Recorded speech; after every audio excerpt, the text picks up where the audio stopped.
morning. The Texas State Board of Examiners and Psychologists will come to order. First of all, I want to say thank you for everybody. Thank you to everybody for being here today. I want to acknowledge stakeholders, licensees, staff, and all the today. Also want to acknowledge the Texas House and their staff making sure they do this, especially the coordinator's office and speaker for the work that they do. Again, for getting us to places to our business today. We're in the midst of transition to real estate, and we don't actually have a big speak right now, so we're very appreciative of that. Also want to thank our staff, Brenda Skiff, Ms. Moore, Diane Moore, our general counsel, Pat Hyde, Daryl, our Daryl Spinks, our executive director. You guys have been getting this together. We have a forum here, so we can go ahead and just get started. So, beginning, this is a little bit of a different meeting, maybe the fact that it's a special meeting to address some issues that I think are for our state. The legislature has been meeting on these topics as well. Generally, the main questions that I've heard around the purpose of this meeting, the need for this meeting, and we even have the ability to discuss the things that we're planning on discussing today. The purpose is quite simple, as stated in the agenda, and that's to figure out what part of mental health crisis in the state we have, what part of it is ours. Mental health crisis is not going to be solved by any one agency, any one politician, any one legislature, any one committee, but we all have a role in it, and I believe the Texas State Board of Examiners and Psychologists should begin by looking at what is our part. So that's the purpose. I think the need is well established. The need is well established for mental health crisis in our nation, in our state, and all the way down to our individual communities, especially in rural Texas. There are other populations of children that are in crisis. So I think the need is well established. And then the third, if we even have the ability to discuss things like our workforce, what role does the licensing board have in discussing workforce? Being that we are the last stop in psychologists, I think that is entirely beyond purview and one of the main topics that we're here to discuss. I think that we're at an inflection point. I'm glad we're here to discuss it. Again, thank you to my fellow board members for being here. So that's kind of the layout for today. I want to give board members, we give 3 minutes for public comment for the group on comments. I want to give the board the opportunity at the outset of the meeting.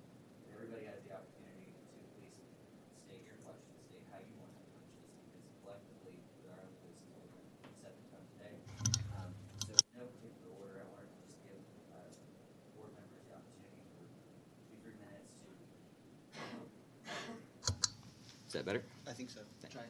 We good now? I think so. Testing 1, 2? Yeah. Okay. I'm new at this.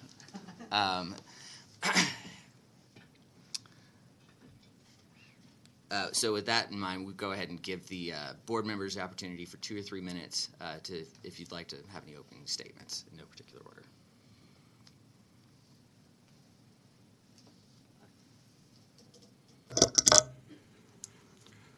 Thank you all for being here. Thank you, fellow board members. Thank you, John, Chair. Just a couple things to start. I just thought I'd kind of lay out some ideas and some thoughts about this meeting today. I think everybody we're all trying to kind of figure out exactly all the different scenarios and things with mental health in this state, but there is no doubt that we need to increase mental health services in the state of Texas, and reports show we are behind in many areas. Our state has unique challenges, and that is such a large state geographically, with the majority of the population residing in a relatively small geographic area within the state. So this poses accessibility challenges, and there's no way around this always being a central issue in healthcare in the state of Texas. Recent events such as the Uvalde tragedy do highlight the importance of mental health and increased accessibility to mental health in this great state. However, as the licensing board in Texas, this poses the question as to what we can do and what is our scope. So a couple of things. First, I think one of the things that we could possibly do in this meeting is present ideas and start discussion about how to bring qualified psychologists to Texas and or more accessibility to mental health care in the state. A couple of other things, and again, it depends on the scope of what we can and can't do as a board, but at least ideas being presented. Creating an incentive for psychologists both in independent practice and in training programs doctoral and postdoctoral to focus on both rural and urban areas that are underserved, helping understand that within these contexts, mental health facilities, hospitals, and schools are often poorly funded. They're often understaffed and financially in a difficult place to provide incentive to pull mental health professionals into these areas. Considering grants for funded programs to help these communities, or requirements for rotations in such areas within various mental health fields during the internship and postdoctoral year, or increased funding to offer positions within schools, hospitals, private independent practices, and or outpatient treatment facilities. I think we need to work on the ability to provide services, training, and supervision for mental health professionals that can be done via video platforms to increase the umbrella of billable services allowed, especially in the Medicaid and Medicare populations. Medicaid typically being state credentialing, also branches into private carriers like United Healthcare, Blue Cross, Cigna. They have their own Medicaid subsidiary programs. Medicare is a federal issue, so it gets into a whole other bag. But again, things to consider, things to think about when we talk about funding. The one major point I would like to make regarding the licensure as a psychologist in Texas is that by no means should the standard of training be diminished in any way, shape, or form in the state. That could deter highly trained professionals wanting to seek licensure to altogether avoid coming to the state. Because if Texas standards drop below the national standard, they would then not be transferable out of the state should they need to move, have a life change, or what may it be. So again, trying to keep that APA at least minimum standard is important. We want to create the standard that maintains the integrity of the profession and allowing the real life and necessary training to occur that is needed to practice as a psychologist, which in my eyes is the apex of the mental behavioral health community. And again, psychologists also have the ability to supervise other fields in the LPC, LCSW realm. There's a lot to it there, but I do feel that training is the utmost importance, and if you compare the medical model or even an apprenticeship model, you would not want a surgeon operating without the ability to independently be able to establish their competency, along with the same view of an electrician or plumber working on your house. It could cause a house fire. Real life scenarios come up that you just need to have that in-person training, and you need to have someone to bounce those ideas off of and to get that feedback. I think it's an integral part of the training of a psychologist. And really, my final thoughts on just kind of summing up the statement is, my thoughts are, how do we bring licensed psychologists, LSSPs, and LPAs to Texas that are qualified and fully competent to practice, and how do we internally create better accessibility within all the professions in mental health to better and more easily serve the public? That's my focus, and many of these ideas must be translated into the legislator and are not necessarily within the power and scope of this board, but the discussion should begin a planning phase of how to best improve accessibility and quality while maintaining the competency required to practice as a psychologist. Thank you, Dr. Cartwright. Thank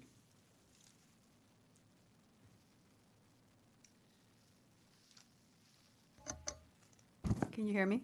Yes, ma'am. Good morning. To dovetail off of what Dr. Cartwright said, I agree with a lot of the points that you made, many of those points. I think we need to look at, the population that we serve. California currently has a population of 39 million people, 39.5 million people. And that's the first state in terms of population, the most populous state. Second in that order is Texas at 29, almost 30 million people. Third is Florida now at almost 22 million people, and New York is at 19 million people. So clearly we have a lot of population to serve, a huge population to serve. I know that there is, and it's well established, a crisis in terms of training for APA-approved internships. Some of the numbers that I looked at through the APA's website of accredited internships, the numbers indicate that California is number one, or sorry, not number one, but it has 83 sites that are available to serve those training needs, with Texas really only at 33. So you can see that it has less than half of that, and New York, just for comparison's sake, has 60 training sites that are APA accredited. And so we have a need, and obviously there's a bottleneck in place, and we need to look at how we can alleviate some of that bottleneck. Not necessarily by diminishing standards. I mean, I think certainly looking at and a self-assessment is always a good idea, but also it should not be automatically the first thing that we look at or to try to solve this problem. I think really what we need to do is try to expand positions at those training sites that are already well approved and have training positions in place. I think we need to look at funding. We need to partner with private and public entities. We need to also look at legislative action so that we can continue to invest more and more to meet the need that Texans have for mental health. Clearly, mental health is increasing. The demand is, and people are filling that need in other ways, sometimes through addiction, sometimes through other things that are, where they cope in ways that are not so healthy. And it is our role to protect the public as psychologists to do that and help them, educate them, and acquire those skills that are much more adaptive and much healthier. So I think that we just need to look at what's already in place and find funding sources to increase that. I think the rural issue is, I mean, I think it's fantastic what you said, Dr. Cartwright, about serving the needs of the rural community in terms of attracting other providers and well-qualified professionals to those areas. But in the day and age of tele-mental health, I don't know that that's necessarily the only way. I think it's a number of different solutions that are needed to be looked at and considered.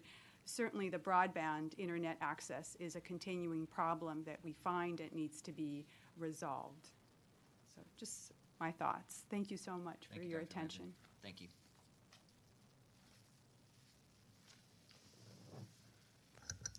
Hello, fellow board members. It's good to be back in Austin with you guys. I think it's been about 2.5 years. Good to be back. So, obviously, I agree with the seriousness of the issue and thinking about mental health shortage in Texas, especially the rural areas, is something that we should discuss.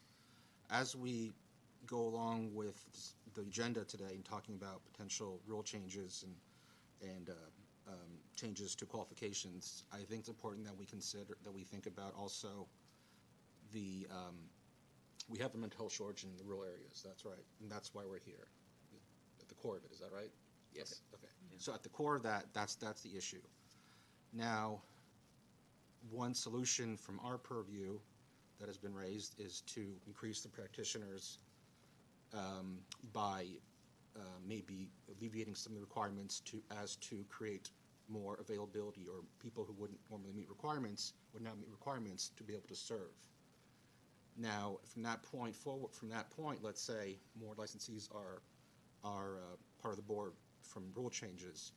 There's also the issue of, will that directly lead to more practitioners in rural areas? So we're doing this measure for the hopes that people will move or more people will be in rural areas. That's questionable, and I don't know if that's even something we can even bank on. Obviously, I don't think it is. So in that light, what might the rule changes do for that ultimate core reason why we're here? In addition, the broad issue of lack of mental health professionals in rural areas, it's so many there's so many answers to that question. There's so many facets to that question, and ones don't necessarily have to deal with rule changes or changes to licensee requirements. So I think it's important that, like Dr. Cartwright and Dr. Landon talked about, this would not be, I mean, what's in our purview is also a consideration, but what we are intending to do or talk about in this board meeting may not be the only, there are so many other possibilities to accomplish the same goal, the core, why we're here.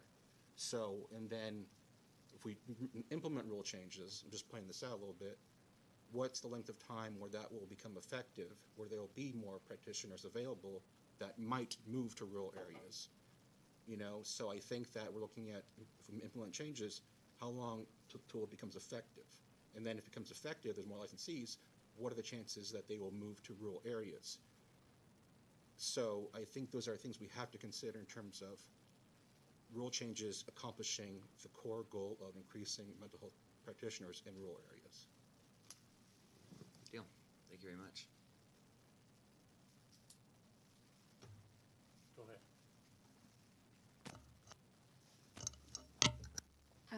I have just a little bit to add to what my fellow board members have said.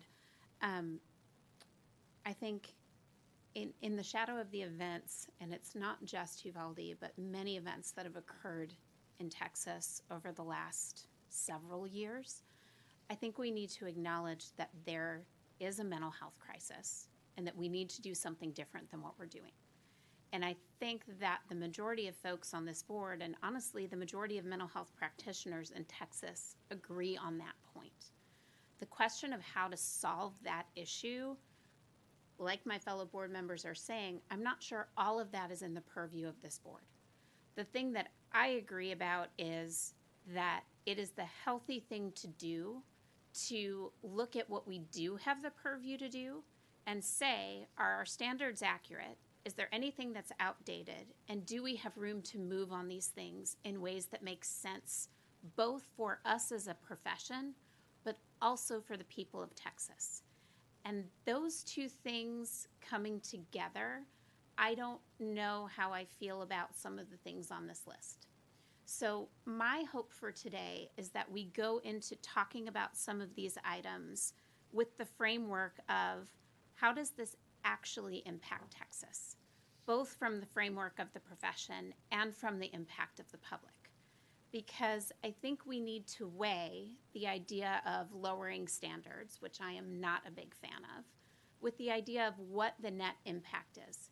And that's what I think Mr. Adler was talking about, which is, one, what does the data say about how these things impact the way that people actually present to the board?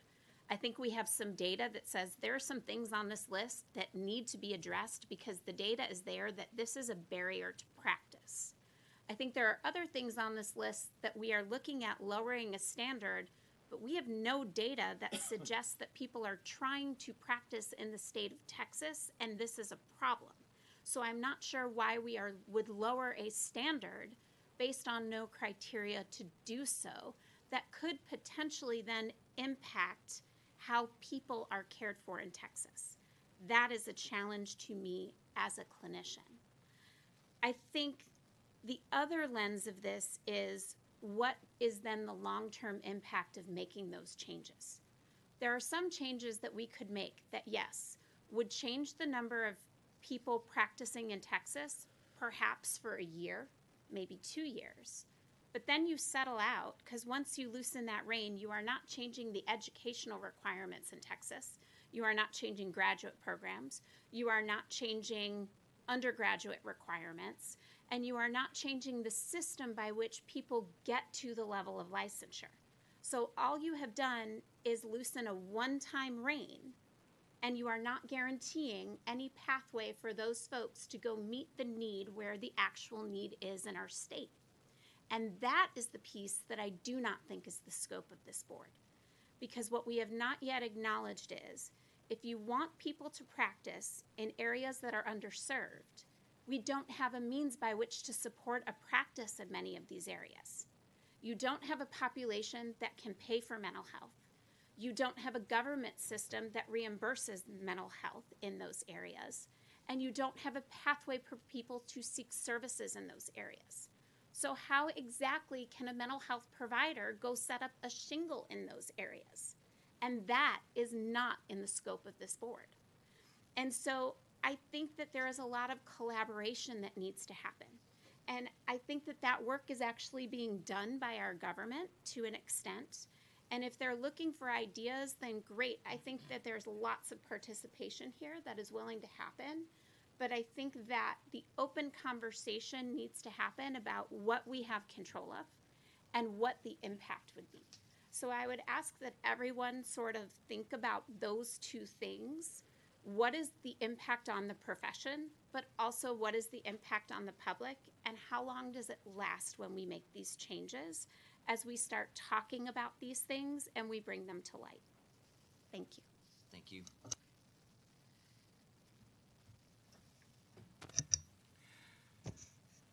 Good morning. I wanted to keep my comment short, and as a result, I might not offend anybody. I was reading this morning And by the way, I applaud the governor for having the courage to get up there and say we got a problem in mental health. Here we got people in classrooms that are bleeding to death, and he's coming up with this. You know, I expected to hear something like, we need more cops, we need more machine guns, we need more of this and that. And he says, no, we have a serious problem here, and let's take care of it. I was reading over breakfast, and my wife pointed it out. Hey, look at this. In Iowa and in Texas, they've appropriated $100 million each for access of mental health care and some special silent type of an alarm. Okay, a silent alarm wouldn't have helped Uvalde. Okay, and I don't even think we should be doing this just because of Uvalde. It's sad that we have to have something like Uvalde happen to get energized. However, let's take it for what it is. Now, I think that what Dr. Becker was saying is that we're in basically denial of mental health issues in this country, not just in Texas, but in this country. We take mental health for granted. I think we focus on mental health and we don't focus on mental illness. The federal government from time to time has come up with some excellent programs. They mandate the state to take care of it. They do this decreasing grant stuff where they give $1 million, let's say, and then next year it goes down to $900,000, and they expect the state to take over these programs. The two programs that I'm talking about, and I'm a product of these programs, are the Safe and Drug-Free Schools and Communities, SFDSC, I believe, and then Crime Prevention, Drug Education. Those two were federal programs. I worked 22 years in these programs, and let me tell you about this young man, Mr. Ramos, over there in Uvalde. People are saying, oh, this guy didn't have a mental health history. BS. Give me this child's cumulative education record back from kindergarten, and I'll show you more than enough examples of this child exhibiting mental health issues. We expelled this kid, told him to go home. Now, you can't fix those kind of things by changing rules at this board. I think we have overregulation, we've got things that we could do to do better, but you can't change that. So here's what I'm recommending. The program that I was involved with started off in kindergarten. You'd be surprised what kind of things kindergarten students would draw. And what I'm saying is satanic stuff, a hangman's noose, devil kind of things, just crazy artwork. They would put stuff in journals. Okay? Do people read those journals? Do we know that there's a homicidal 6-year-old in elementary school? No, we don't know that because we're possibly focusing on reading and writing and arithmetic. And since we had this decreasing grant program, the state ain't going to take it over. So with all due respect, Governor Abbott, and where was that $100 million yesterday? How come we were able to come up with $100 million for silent alarms and this and that and the other? So I say that we take ownership of the problem and start putting some bucks on it. Now, I say that we put, and not only because I'm an LPA, we've lost this profession.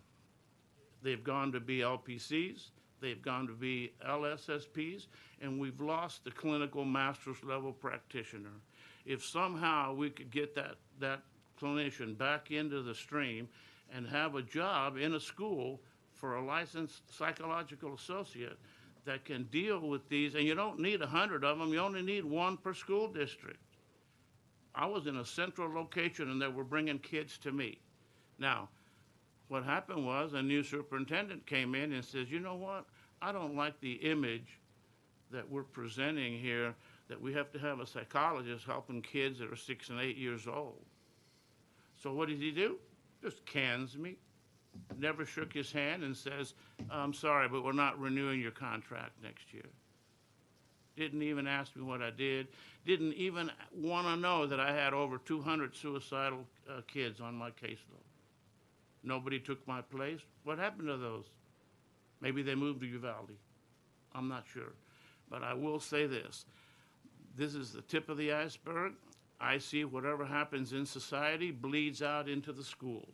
The schools are where we see what society does to human beings, because kids go to school with a free type of mindset. I can do anything I want, I can say anything I want, I can fight, I can be nice, whatever.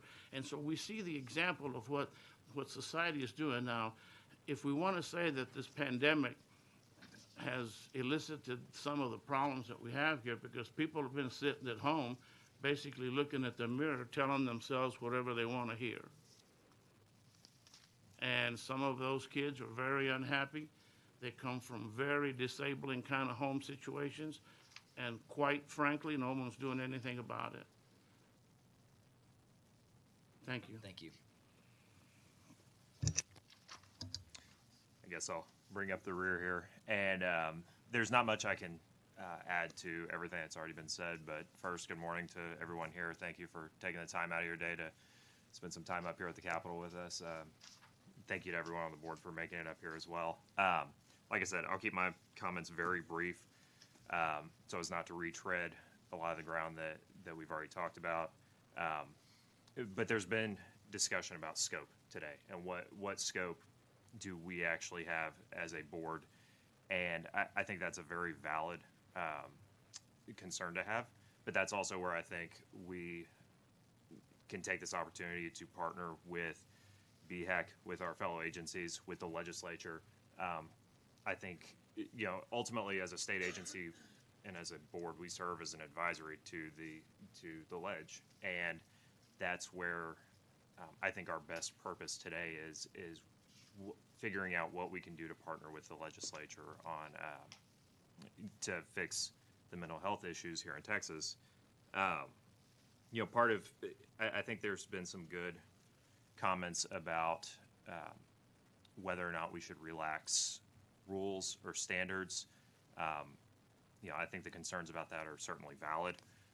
That said, for the sake of this discussion today, I don't think anything should be off the table in terms of conversation, because that's how we get creative, is figuring out, okay, well, we don't want to reduce standards, but how do we still meet this concern? And part of my role here as a public member, I can't speak from experience in the field like the rest of you can. So a large part of my concern is the impacts of psychological care on the state of Texas, especially in the rural areas that we've discussed that may be lesser served. And that protection of the public interest comes from, again, the standards that we hold psychologists to, but also the amount of access that the public has to psychological services. So just some thoughts to, I guess, keep in mind today. Again, I think the scope thing is a important consideration, but I would say this is our opportunity to rise to the moment, especially since mental health is at the forefront of the news these days. I think it's our opportunity to rise to the moment and work with the legislature to figure out solutions. So that's all I have. Thank you, Mr. Bridges. I'm going to restate for you guys in the room. I'm sorry, you're going to hear some of the things I said a minute ago. I figured out how to work Zoom meetings over the past couple of years, but I don't know how to work these microphones yet. So anyways, I wanted to again echo the thanks for everybody for being here, to our staff for getting this thing set up, and also especially to the committee coordinator's office for getting us this room, and the speaker and what they do here at the Texas House. We are in the middle of a real estate transition, and so we appreciate the fact that they gave us this room. And again, I really appreciate all the comments from the board and laying out today. What I mentioned earlier was essentially the three questions I've been getting about the purpose, the need, and the scope of this.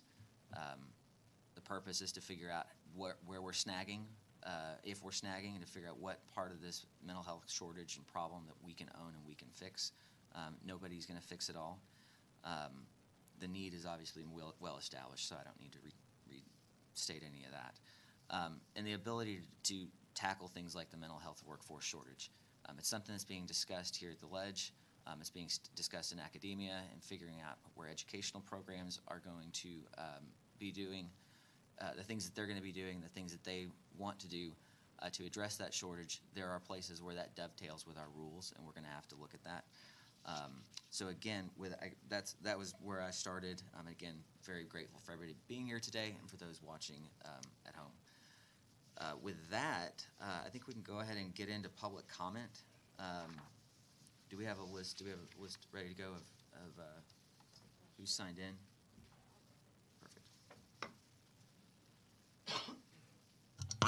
Mr. Chair, do you want to take public comment first, or do you want to bring up the associations? I guess we'd start the comment with the associations and, Okay. then get into Okay. the rest.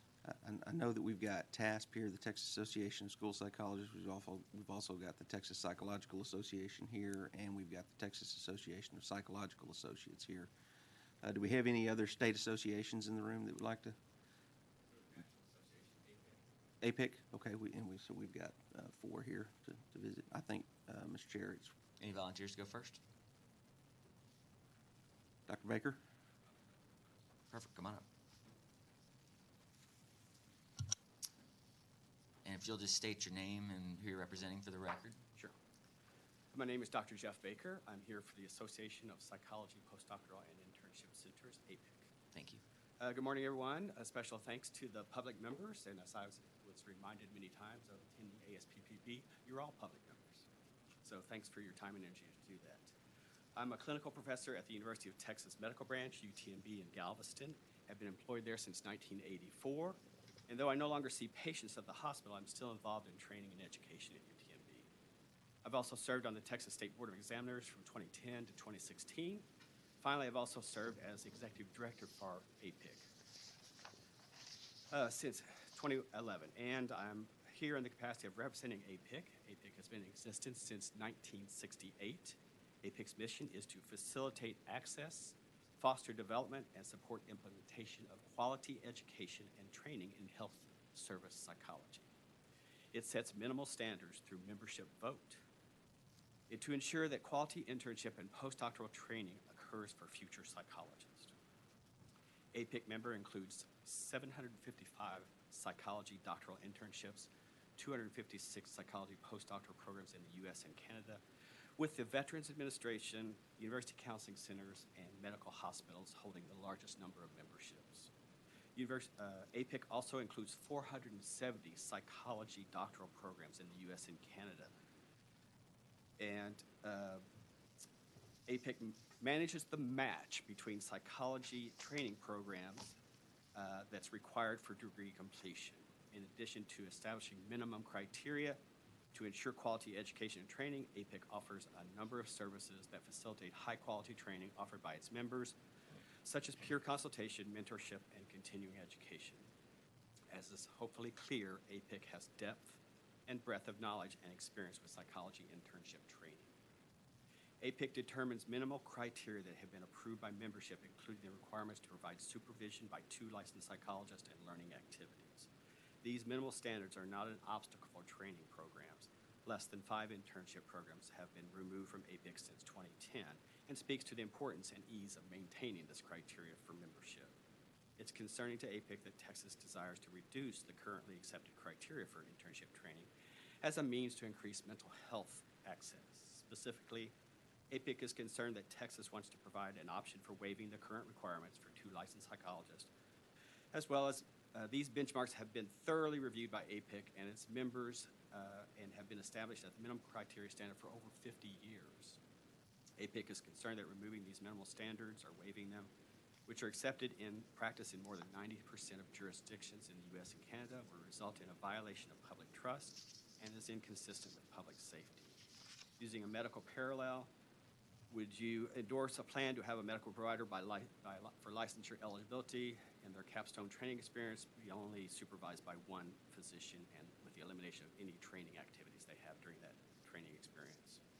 APIC has clear evidence through our informal problem consultation service that we run with even with 2 psychologists there, or when there's only 2 psychologists there, those programs tend to experience a few more challenges, particularly when one of the supervisors is unavailable due to vacation or illness. Where does the psychology trainee turn when their only supervisor is out or decides to leave the site, what would happen if the supervisor needs urgent consultation in managing risk at that site? I asked the Texas Board to consider how this is protecting the public. APIC believes that there is not a need to waive training requirements that do not meet these minimum existing standards in order to improve mental health care access. Although there is a shortage of mental health providers, decreasing the learning activities and supervision requirements for internship training will not increase the number of psychologists entering the workforce, as there are currently actually more training positions than psychology trainees. Texas has 39 of those psychology APIC member internship programs and 20 postdoctoral training programs. We didn't fill all those positions in Texas, so we had to go to post-match vacancy and find other applicants for that. We're afraid that it will only increase the number of lower quality training programs that do not meet minimal acceptable criteria and will ultimately result in poorly trained psychologists. I ask, how is it safe for the public when a training program decides they do not need to meet the learning activity standards that have been previously required by the Texas rules and regulations for many decades? APIC asked the board to hold to that standard that they have held since probably the beginning of licensure in Texas, and that it's consistent with most every other jurisdiction in the U.S. and Canada. The board should maintain an agenda that ensures public protection, safety, equity, and tax access, and I agree everything should be on the table, everything should be looked at for sure. I'm hoping that you all appreciate these comments. Thank you for this opportunity to talk with you. Dr. Baker, you mentioned you're not off the hook yet. I never am. You mentioned that APIC had 30 internship sites here in Texas. 39. 39. Are those in addition to APA-approved internships? So I think that your number was accurate on the number of APA accredited internships. That's correct. But I believe that the Texas rules and regulations are closer to the APIC member standards than they are to APA accredited standards. I'm just trying to figure out, is there overlap between those? Do we have some that are APA accredited and also APIC 30 of those. accredited? Okay, so, That's not mutually exclusive. You can be APA accredited or not APA accredited and still be a member of APIC. That's correct, until July 1st of 2023. And then you must be seeking accreditation, must have accreditation within 3 years of becoming a member of APIC. So you're moving to that standard for sure. and who are the members of APIC? Who makes up the membership? So the chair is Dr. Shona Voss, University of Chicago Medical School. Vice chair is Kimberly Hill, Stanford University. Treasurer is Dan Hurley at Alina Mental Health in Minneapolis. And the secretary is Amy Silberbogen at VA Medical Center in Boston. And we have Is it a program of, it just consists of internship programs that have kind of, internship programs? We help facilitate the match between right. students that are leaving their doctoral program to go out and do their full-time 1-year clinical internship or 2-year half-time. Right, okay, gotcha. Thank you. Is there fellowship representation on the board though too, or do some of those programs have internship and fellowship? There is a significant overlap between internship training directors and postdoctoral training directors, and there are many Right. members on the board that also do postdoctoral training. There's more than there ever has been of postdoc representation. So just for our non-psychologist folks here, you do not have to be accredited for fellowship, and it's trending that way, but it's not kind of the foregone conclusion. So sometimes you'll have programs that have both, some will just have one or the other, but I was asking about the representation so that folks understand that you can do one, the other, or both that's in true. terms of The- accreditation, APIC. They're not the same thing at all. APIC is not an accrediting organization, it's a membership organization. So we do look at APA standards, but we are not quite at that level. But our membership requirements in July 1st, 2023 will require APA or CPA accreditation. So we both have Canada and the US.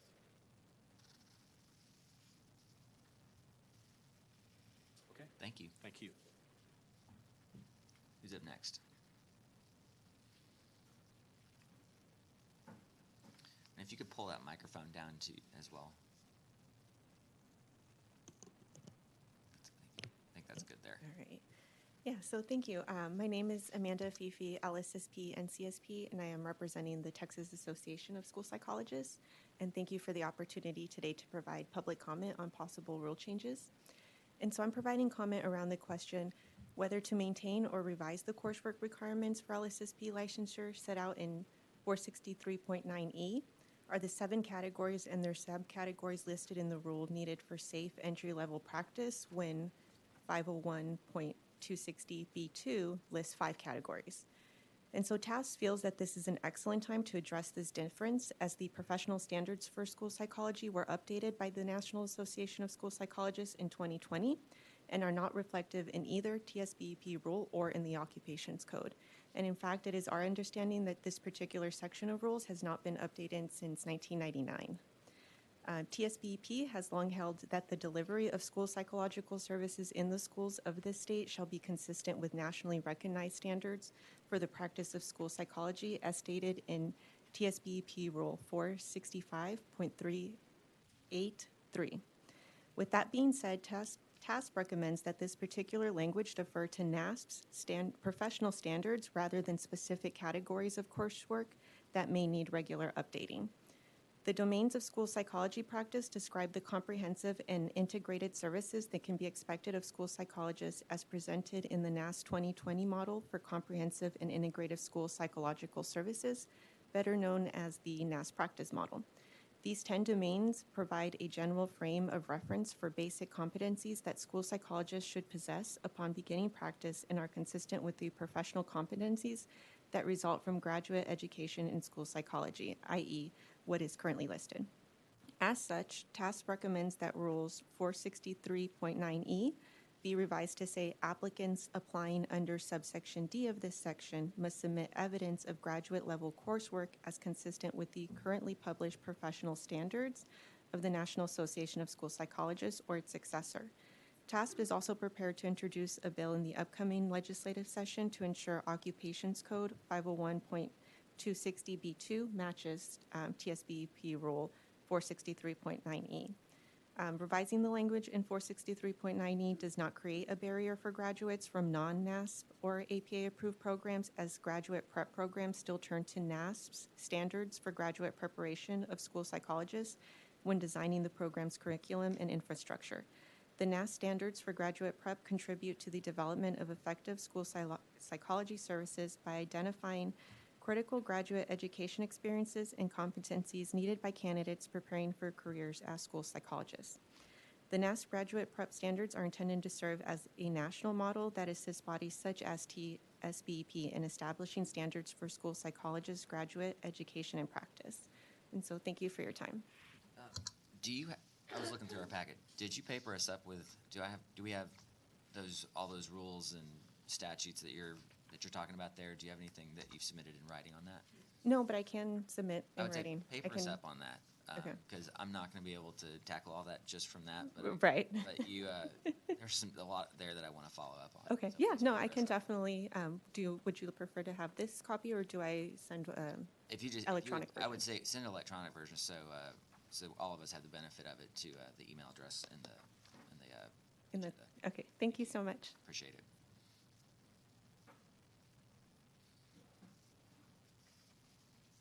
Good morning. Good morning. I'm the other task person, so I thought we'd stick with school psychology. My name is Ashley Arnold, LSSP, NCSP, and I am representing the Texas Association of School Psychologists today.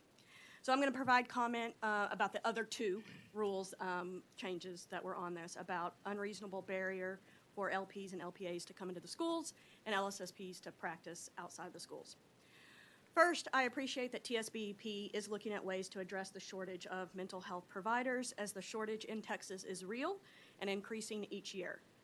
The core charge of TSBEP is protection of the public, and this is paramount when considering both of these rule changes. So the Occupations Code 501.260 does not act as an unreasonable barrier for LPs and LPAs. The LSSP credential was brought into TSBEP in 1995 after the creation of the LP and LPA license.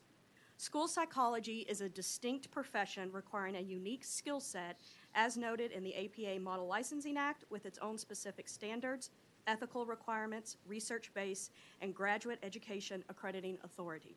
Thus, the LSSP requirements are necessary and sufficient to credential individuals for the practice of school psychology.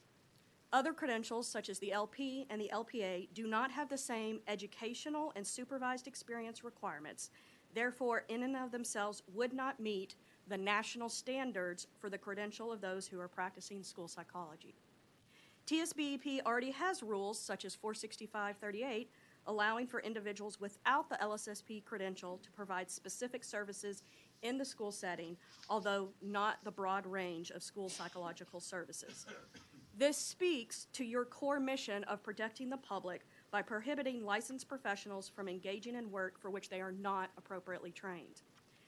Degree requirements, such as 463.8, license, and titles that govern practice in different settings are born out of recognition that despite common backgrounds in psychology, in different settings and scope of practice require different and unique skill sets and knowledge of different statutes and regulations. While often similar in fundamental skills, they're not necessarily interchangeable. For example, in the schools, I'm concerned with 13 IDEA disability categories versus the hundreds of diagnoses available in the DSM-5, TR, and ICD-10. Conversely, I wouldn't expect a licensed psychologist to be able to discuss the differences between Ames, Webb, and Dibbles as an appropriate progress monitoring tool for a struggling first-grade reader. This recognition of unique skill set and preparation experience of different fields in psychology is directly recognized within APA's Model Licensure Act. TASP also acknowledges TSBEP's long-held concerns related to the restriction of trade and anti-competition clause. To that effect, I would say that is why the competency requirements are outlined in 465.9, specifically 465.9A, that licensees provide services only for which they have the education, skills, and training to perform competently. This very rule is also delineated in our principles for professional ethics, which are clear that school psychologists practice only in their areas of competence. One would have to question how someone with only the LSSP credential could provide school psychological services in any setting to any youth outside of the school context. It's not the setting where an LSSP provides a service, but rather it is the fact that we are serving a student in an outside setting because those services are deemed necessary to support their education as part of a Section 504 plan, an IEP plan, or as part of a school crisis response in the case of Uvalde. TASP supports licensing structures that specify an individual's title, scope of practice, and appropriate settings based off their unique knowledge and skills. These structures ensure that TSBEP can continue to protect the public from inappropriate or misleading practices. Thank you for the opportunity to provide public comment, and we are also looking forward to working with TSB to consider any possible thinking outside the box to address the shortage in our state. I have a quick question, talking about inside the school versus outside the school.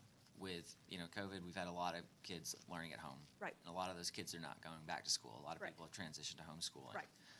What role, how does that play into inside the school, outside of the school, and is there anything that you can do in that setting? So students that are homeschooled, if there's a suspicion of a disability, it's still the requirement of the public school to provide FAPE, a free and appropriate public education. So we're still called upon in the school to provide an evaluation if the student is homeschooled. And so, but they're coming into the school to do that. They don't necessarily actually have to physically set foot on a school building. In a school building, I've done testing of homeschool students in public library settings, for example. So we can do that. It's that we're providing the same service because it's in the context of school or education. That answers my question. It's within the context and within the Correct. bounds of that job. It's not necessarily going out on your own, hanging a shingle and doing these other Right. evals. That is very different, and I know that we've received public comment about that, but we're concerned that if you look at it in the context of school psychology, then those services are provided within the context of school, but it doesn't necessarily have to be the school building. Right. But with that, because there's other states that have addressed this as well that have some other ideas, and we can work with this board to discuss those options as well. Practically speaking, like how does that go? Or do we have the number of LSSPs out there to take that kind of increased workload for people not in the school, or what do you think about that? So that is, there's a shortage of school psychologists as well, and so there's a shortage of private people as well. And so, I think for school psychologists, I'll give you an example that I was just presented with 2 days ago. Somebody reached out to me because I had worked with them in the schools, and they said, we have a suspicion that our 16-year-old stepdaughter has dyslexia. And we've called the school, and they said they can't start the evaluation until August, which is correct.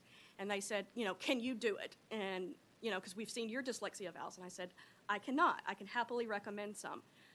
That would be an instance of the exact evaluation that I would do on August the 15th. I could have done on July 1, but I can't currently. Why not?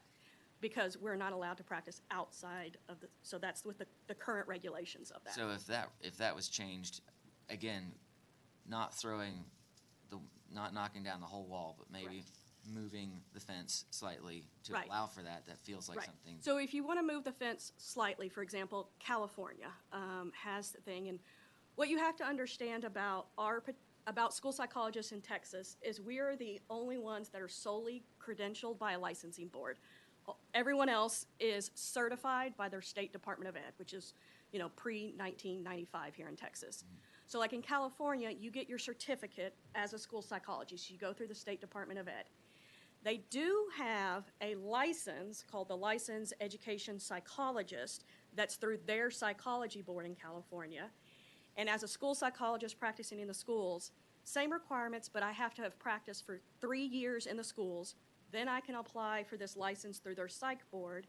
The only services I can provide must still be within the context of a school environment, So the example I gave earlier of this dyslexia eval for the schools, if I was in California and had that LEP license, I could have done that. So, and that's a real thing too, is with COVID, we've had an increased number of evaluations in the school setting. In the schools, we have 45 school days to complete that evaluation. So when these concerns come up during the summer, parents are forced to wait. And even if they sign consent in August for the evaluation, that due date's not until October. Gotcha. So that is a delay of services. Gotcha. Good deal. So I have a somewhat naive question. Sure. And it's admittedly naive. That's okay, Dr. Okay. Glad I'm not the only one asking. No, it's okay. We're a unique breed. Daryl loves us. No, totally fair. Totally fair. As am I. I am. Believe me, I understand being the special snowflake in the room. Yes. So We prefer unicorn. totally, I get it. It's all good. I was referring to myself and not to you. So we're good. Oh, okay. Okay, so I work with school psychologists all the time in my little universe. Okay, so there's a very clear pathway Correct. for school psychologists and people with backgrounds and degrees as school psychologists Correct. to re-specialize through clinical practice to be clinical psychologists. And so I am really struggling, and this comes from my own experience, and I did all my training in another state before moving to Texas.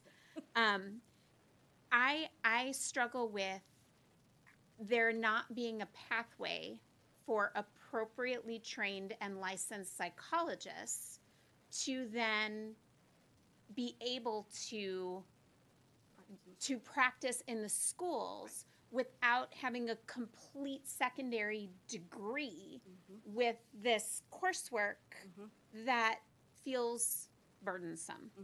And to use that word that I hate, restrictive.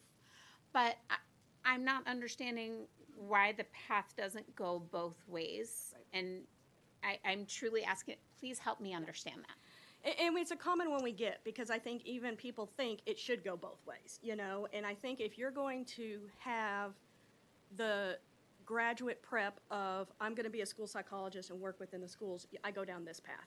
If I want to work outside of the schools, clinical, forensic, then you go down this path, And I think it's when you look at then trying to cross over, it's so different working in the schools than the private setting because, for example, the main rule that governs us in the schools is federal education law, I mean, we have our own set of acronyms. That's a whole different language, than private psychologists do. And so I think what it is the national standards recognize for the specific skill set of school psychology, that's a different graduate prep program. It's more education-based than more clinically based, As a school psych, I took one course, in abnormal psych, and I haven't really cracked the DSM open since back in the day, I think my question is more to the point. There are many licensed psychologists who spend lots and lots and lots of time in schools as part of their training. and it's part of their supervision. In Texas, that's under LSSPs. In other states, it is not. And I am struggling with understanding when we have supervision and competency, why there is not a pathway for demonstrating that. That's sort of the piece that I get stuck on in part of this discussion, and maybe that becomes part of sort of this, those 10 areas. Right. And meeting those When you look at NASP our standards. 10 domains, yes, yeah.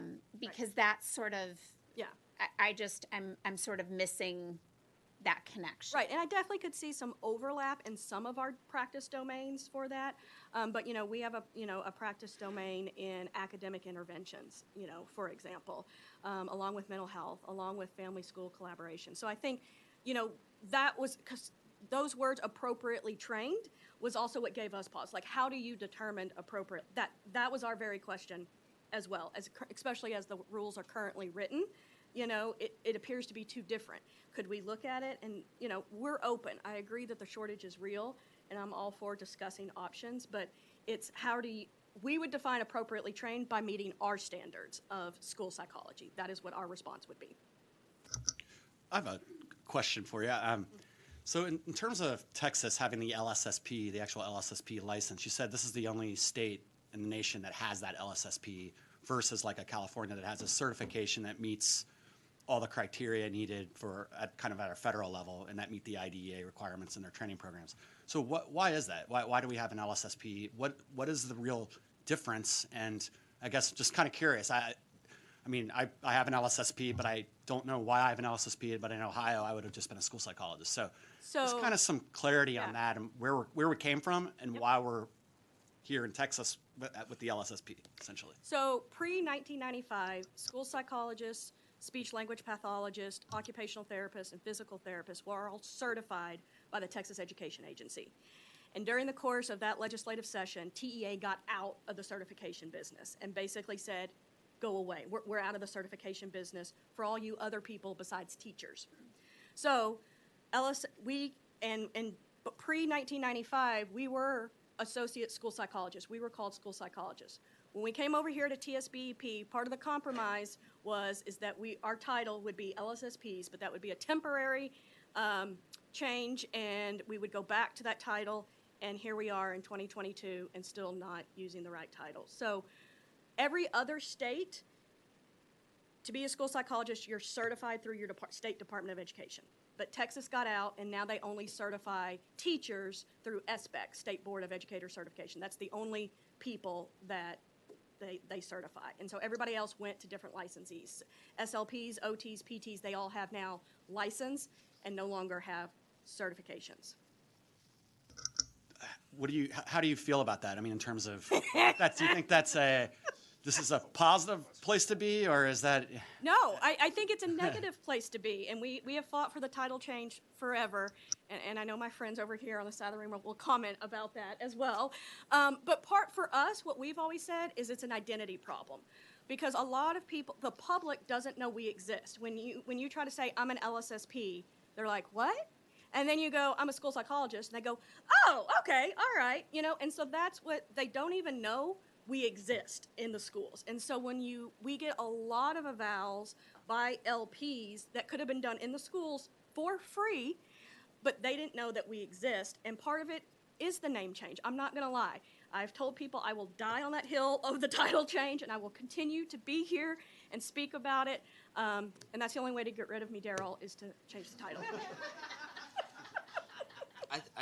There's something to it. I mean, I think about what my kids want to be when they grow up. Right. They want to be like pilots or firemen or things that they can conceptualize Correct. and see. No one says, I want to be an LSSP when I grow up. Right.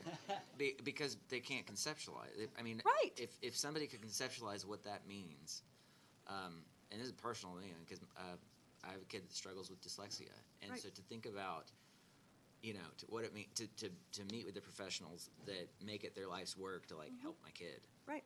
That's awesome. That's amazing. And so if you're trying to inspire a 18 or 19-year-old just out of high school, right. how do we conceptualize for them? Right. So I think Shakespeare talked about we call a rose, Mm-hmm. like it does matter though in terms of getting somebody to conceptualize Thank you. where they want to go in there. We would agree it does matter. Yeah, thank you for bringing it up. I tried hard not to, but since y'all went there, I was ready to go there. It's fair. No, I don't have any other questions. Anybody else? Thank you. I will add, there are about, nothing bad actually, there are about four other states, I think, that use the title LSSP. Everybody else, though, uses the term school psychologist. I think it's Texas, Wyoming, Louisiana, I think Washington, D.C., and I think there's one more, I just can't remember what it is. They have LSSPs. Now, whether they're under TE, the education department, or not, I don't know. I think Louisiana is under psych, but you don't have to have the LSSP there.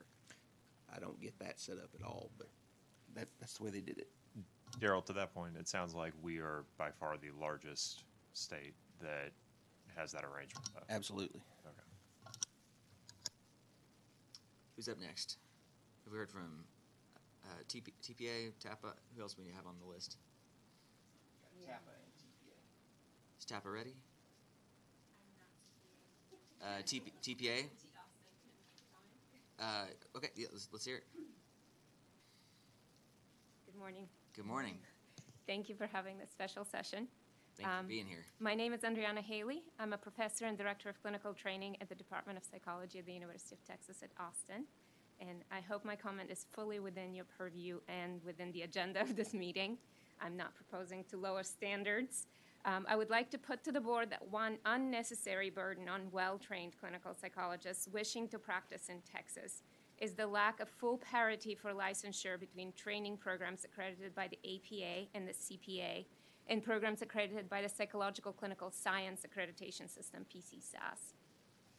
PCSAS is an independent, nonprofit organization providing rigorous, objective, and empirically based accreditation of PhD programs that adhere to the clinical science training model. PCSAS fosters clinical scientists who will improve public health by disseminating the existing science on what mental health treatments work, delivering empirically based clinical services, and expanding scientific knowledge in clinical psychology through their research. The benefit of PCSAS is that it emphasizes innovation and flexibility in the curriculum, emphasizes measurable, meaningful distal outcomes such as jobs, licensure, job duties, teaching, improving and disseminating treatments, publications, grants, and preparing students for achieving them in a way that is keeping pace with the changes in the field, in science, innovation, and changes in the job market. 43 clinical psychology programs are currently accredited by PCSAS. 40 of them are in the top 50 training programs in clinical psychology, including our program at the University of Texas at Austin. PCSAS is recognized by the Council for Higher Education Accreditation, CHIA, the national body that certifies accrediting organizations. PCSAS is already recognized by the VA, by the NIH, by APIC for internship match, Congress for funding, HRSA for hiring, and most recently by the DoD.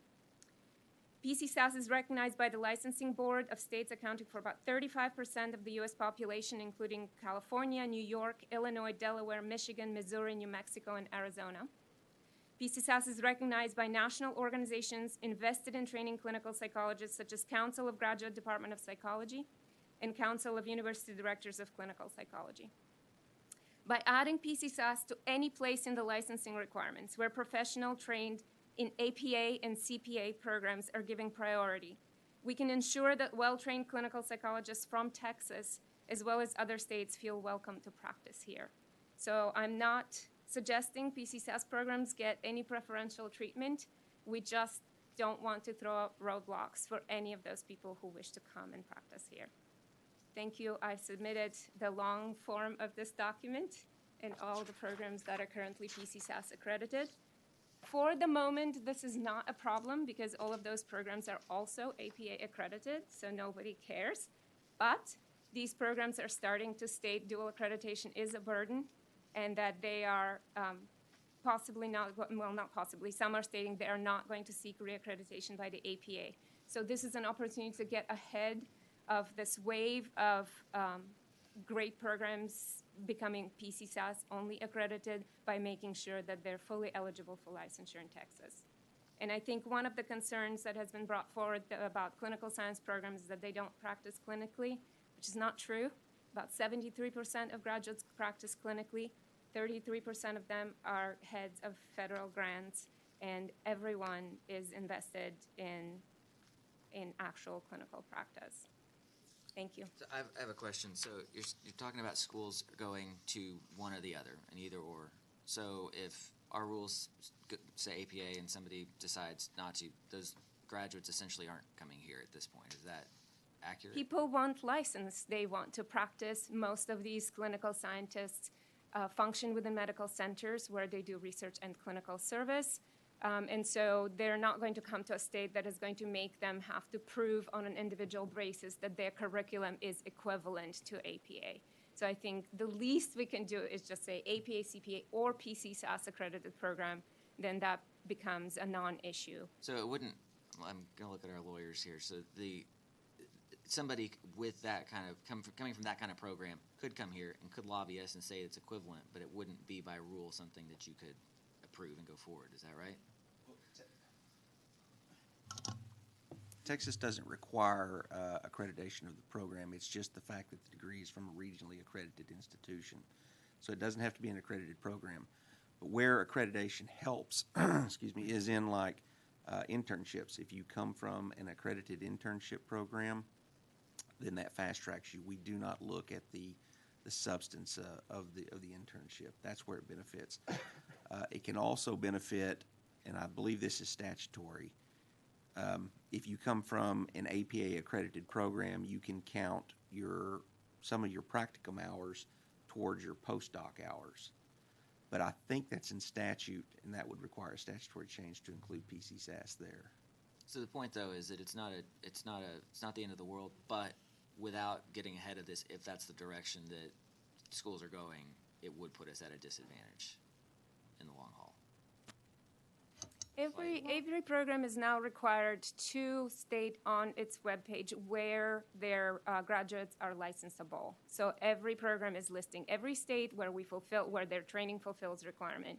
And everyone clicks on those links and it says APA or CPA accredited program, hours, internship, and they're going to decide not that. So essentially if we do, go ahead. So the states that have already listed parity are going to come to the top of the list for any program graduate that say, hey, I can go to Delaware and PCSAS is already listed. I don't have to prove anything. So if we do nothing, essentially, if schools that go one or the other, Texas is not listed on half. They will not come here. Okay. But- People don't Right, want and roll also call. understanding this is a different type of practice of psychology, which is actually kind of exciting. These are going to be the leaders who make the new treatments, who disseminate the Right. new treatments, who bring the grants to the disadvantaged areas This to is bring services. These are translational psychologists. These are the folks that are connecting what is science and what is practice. That's what I'm hearing from you. Exactly. So these are the people we want. They're going to be the leaders in the field. So they're going to be the people that not just practice, but also teach and supervise, disseminate, improve the treatments. So we absolutely want them here if we can get them here. Here is my question.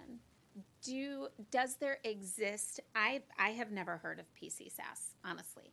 So does there exist anything from PCSAS that is either a side-by-side document or something that can sort of break down for us the equivalency of what we understand to be APA and CPA standards and how there is some level of equivalency? They're not going to be directly equivalent because you don't need them to be directly equivalent, but at least in terms of domains of competency and standards of practice and what it would mean to be competent, that you could sort of fast track that it to be PCSAS certified or accredited, that you have a field of study, that field of study meets these domains that we look at as being minimum standards of practice, that it is structured, it is in that same way.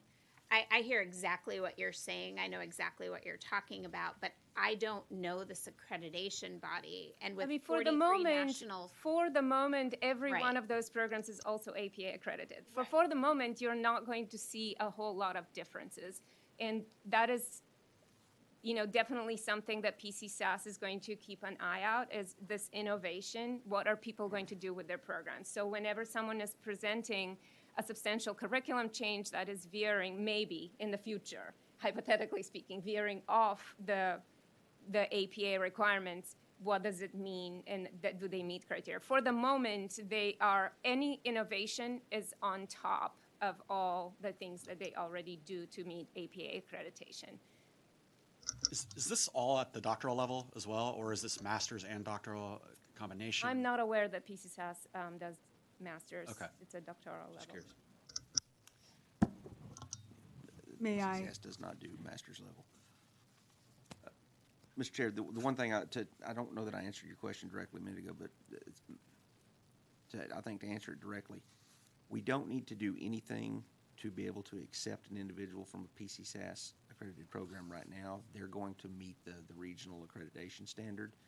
What I think we may want to take a look at is what advantages can we give them in accepting supervision, in other words, expediting the licensure process when they come from a PCSAS accredited program, much like what we would do with APA. What I'm not sure about PCSAS is like APA, they will accredit a program, and then they will accredit an internship, and then they will also accredit a postdoc setting as well, or approve that, much like what APIC does. I'm not sure, I just don't know if PCSAS accredits the internships. Yeah, for the moment, every program that is PCSAS accredited requires an APA accredited internship.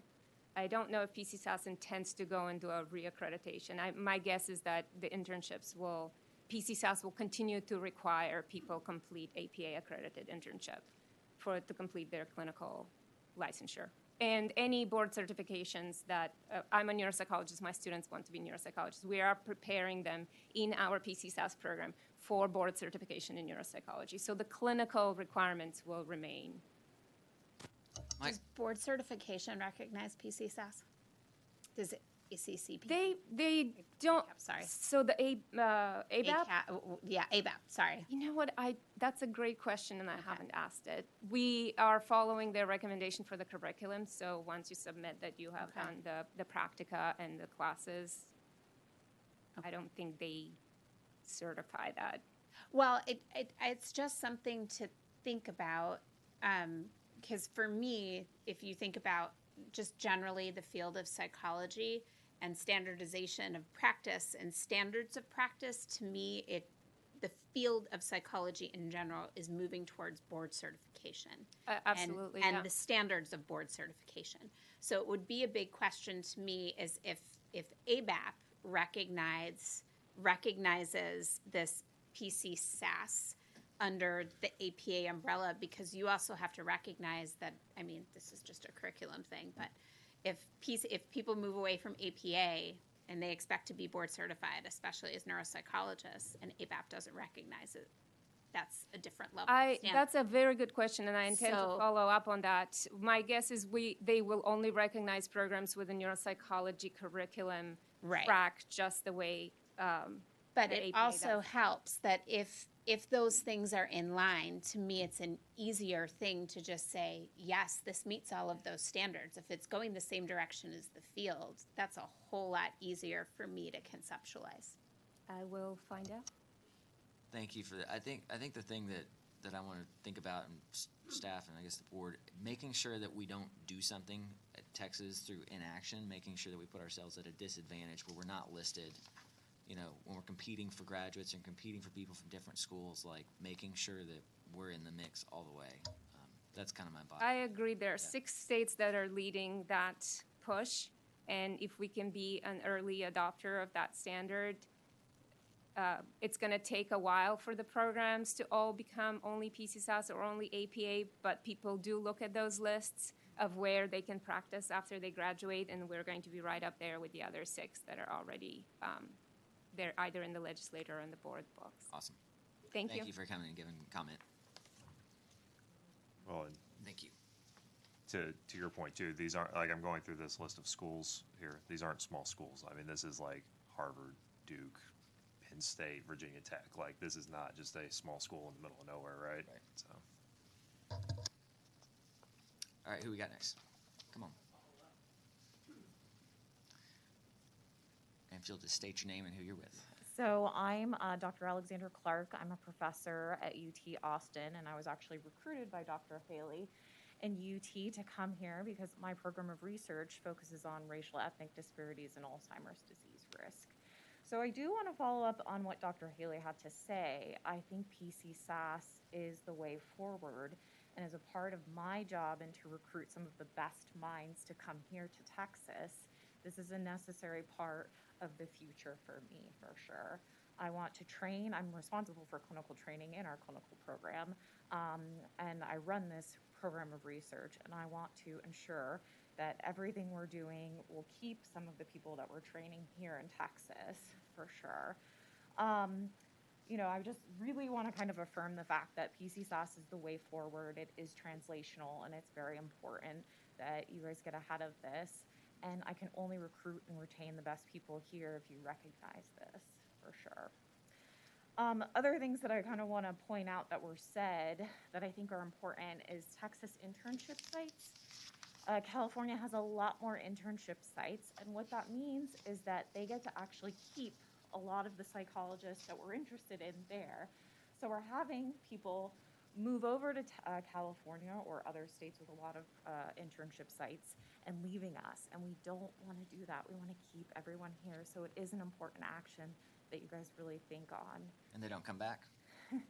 No, I mean, maybe they do, but I think the goal is to keep them here, especially given our needs, right? Another thing that came up, and I'm not sure, I think one of you said it, was, or maybe it was you, Medicare and Medicaid. I look at this in my research, and it's really quite shocking that a lot of Texans, especially Hispanic Latinos, do not qualify for benefits for Medicare or Medicaid, and that's an important action that I think the board can bring or lobby for to make sure that we're increasing or expanding Medicare, Medicaid eligibility, truly.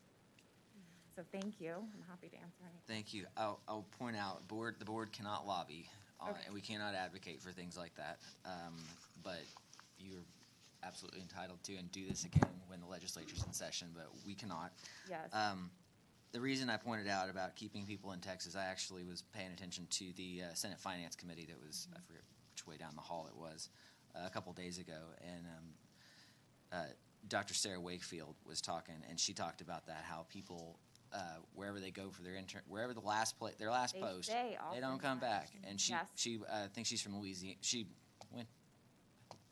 went and trained somewhere else and came back to Texas, and she talked about herself as the exception. Mm-hmm. And I've had that conversation too many times in the past month getting ready for this meeting, hearing about how people go elsewhere for whatever, for the postdoc or internships, and they don't come back to Texas. So Yeah. thank you for bringing that up. Yeah, I want to train people and keep them here in Texas, and part of that absolutely is the internship. Yeah. So thank you all.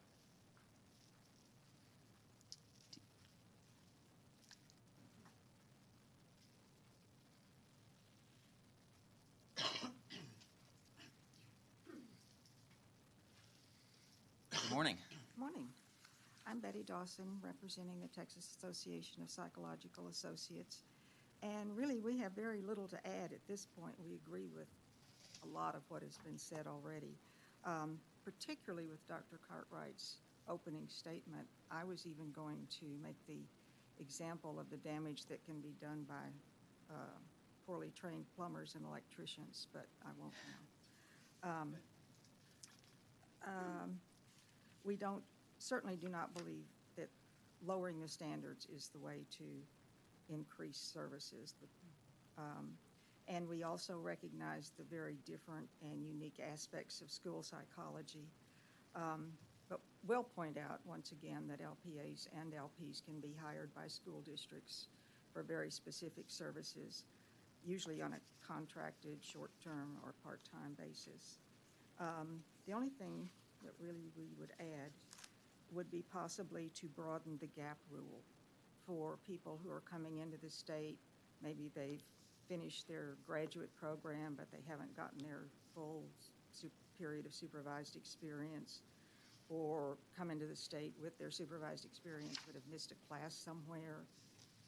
If there could be a pathway for those people to remediate those deficiencies, not lessen them, but to bring them up to Texas standards, then it might add some people coming into the profession who might otherwise be not able to, or if people who have let their license lapse for some reason, if they could also have a pathway to renew that license. I think there used to be one. I'm not sure if there is now.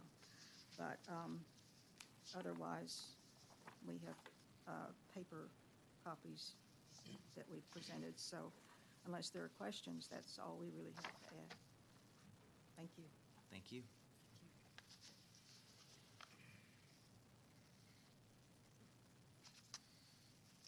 Good morning. Good morning. Thank you for having me. My name is Dr. Carol Grothies. I'm a licensed psychologist, and I am the chair of the TPA TSBEP Monitoring Committee that watches you guys and tries to work with you to develop the rules that are protecting the public in the state of Texas. First of all, I'd like to express appreciation for your efforts that you've made maintaining the efficiency of the board in processing applications and resolving disciplinary complaints, especially after the reorganization under BHEC. I think it's worked very well, and we've been very pleased with the processes so far. TPA also appreciates that the board is interested in finding avenues to improve the mental health workforce shortage issues in Texas. However, we do want to be certain that the intent of removing unnecessary barriers does not inadvertently result in eliminating necessary training standards in line with national standards. While TSBP's jurisdiction is limited, we believe there are some changes that, with the help of the legislature, can improve access to care. First, we can consider recommending a reduction in application and renewal fees for psychologists who choose to work in shortage areas. It would show that TSBP is doing everything it can to maximize access to care for the state's most needful populations. Second, TSBP can establish an expedited licensure process for psychologists in these areas who would choose to work in these shortage areas that would allow treatment provision in these areas as quickly as possible. And then finally, we ask that the agency renew its efforts to enter into reciprocity agreements with other states, prioritizing neighboring states and states that are not SIPAC members. These efforts may require additional funds and resources, so ultimately our recommendation is for this agency to include funding for these initiatives in their legislative appropriation requests. And just as a point of reference, I was fully licensed in another state. Before moving to Texas, it took me 13 months to get licensed in Texas once I moved here. That was a long time ago. It's much more efficient now, so I appreciate it, but any barriers that could speed that up would be better. Unfortunately, as the chair noted in his letter calling for this meeting, TSBEP cannot solve the workforce issue alone. Most of the incentives that impact the number of and distribution of psychologists in the state fall within the legislature's purview. To that end, TPA's mission is currently twofold. First, we're going to hope to expand the pipeline for new students and applicants by asking the legislature to increase funding for the mental health loan repayment program. These funds go to providers to agree to practice in shortage areas for 5 years, but the program regularly runs out of funding and is therefore not as effective as it could be. In addition to expanding the pipeline of new providers, TPA will be working to make Texas a more desirable place to practice by hoping to ensure reimbursements are fair, more parity, and increase reimbursements for providers, maximizing the impact of new technologies like teletherapy and telepsychology, and protecting providers from harassment by ensuring their information is kept confidential. Again, while these are legislative initiative issues, we hope that the members of this board will do what they can at the Capitol to support these efforts. Finally, we want to caution the board about lowering licensure standards, of course. First and foremost, it is questionable that a decrease in licensing standards would significantly increase the number of licensed psychologists, as Dr. Becker pointed out. For any changes you can consider making, we hope that the board will ask how many applicants the standard kept out and how many that they're actually going to expect to increase. In addition, we hope that the board will consider how decreasing standards will negatively impact access to care. For example, the last time standards were lowered with the removal of the oral exam, we lost all our reciprocity agreements, further limiting the workforce and opportunity to attract psychologists to Texas. So again, we hope any changes that this board considers will include a cost-benefit analysis of how many providers we stand to gain and how many we may lose. Thank you for being open to working with us and improving and expanding mental health care in Texas. We sincerely appreciate the dedication each of you have on this board regarding your service and hope you will continue including stakeholders in these discussions in the future.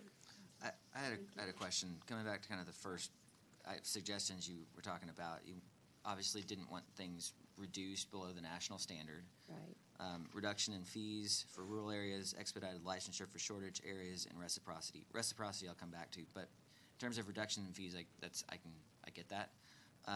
What does expedited licensure look like? Are you talking about just process the application quicker? Or are you talking about some other standard or to get No, them I think that's exactly right. Not lowering standards, but just put them to the front of the line. Put them in front of the line and letting people know if you choose to go work in these areas, we will do everything we can to expedite the process and bring you in. Okay, I feel like in terms of our license application process, I feel like we've improved that greatly. I totally agree with that. My concern is like we need more applications coming in so we can actually get people out there. And so Yes, that's but I think it may be an incentive, Chair Belamwitz, that if you say, come to us, we're going to basically hold your hand and help you get through this and maybe reduce fees, that may help. Okay, fair enough. With reciprocity, I've been looking at this. Reciprocity is not just Texas call. It involves another state being willing to do so.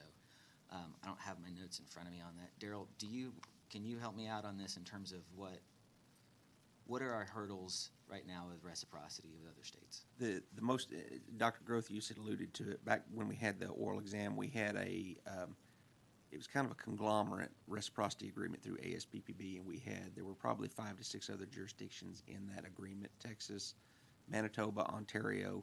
We won't get into the legality of a state entering into reciprocity with another foreign country, province, but we did it. Okay. Yeah. Carry on. We had that. We lost that once the oral exam went away. After that, I began exploring reciprocity with a bunch of other jurisdictions. I think this was during Dr. Baker's term on the board that we did this. And all of them, almost without fail, all of them were like, we don't have the authority to do it. Texas is pretty unique in that it has the authority, the board has the authority to enter into reciprocity. Now, one neighboring state, Louisiana, has told me no. New Mexico has told me no. So that leaves us with Louisiana and Arkansas. Oklahoma and Arkansas. Oklahoma has actually expressed some interest in it. What I would like to do, it might help if y'all could help me out here. Y'all reach out with the Oklahoma folks, your counterparts in Oklahoma, kind of grease the skids there for me. That might help because they have expressed some interest in it before. Arkansas, I can't remember if they even responded to my outreach. That would be logical considering we share a city with Arkansas. Yeah. Yeah. It would be nice, yes. I was hoping we would be able to get Louisiana, but Louisiana is a no-go. They still have an oral exam, and they cling to that, so they do not consider us substantially equivalent. Thank you, Dr. Groth. Thank you.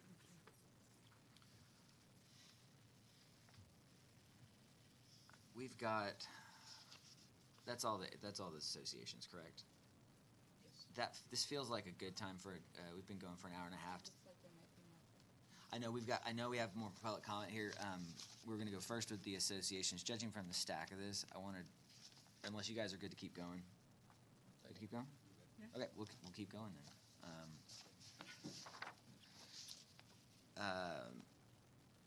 Start with, let's see, Alexandra, is that Claire? She spoke. Oh, already spoke, sorry. We got Dr. Haley there.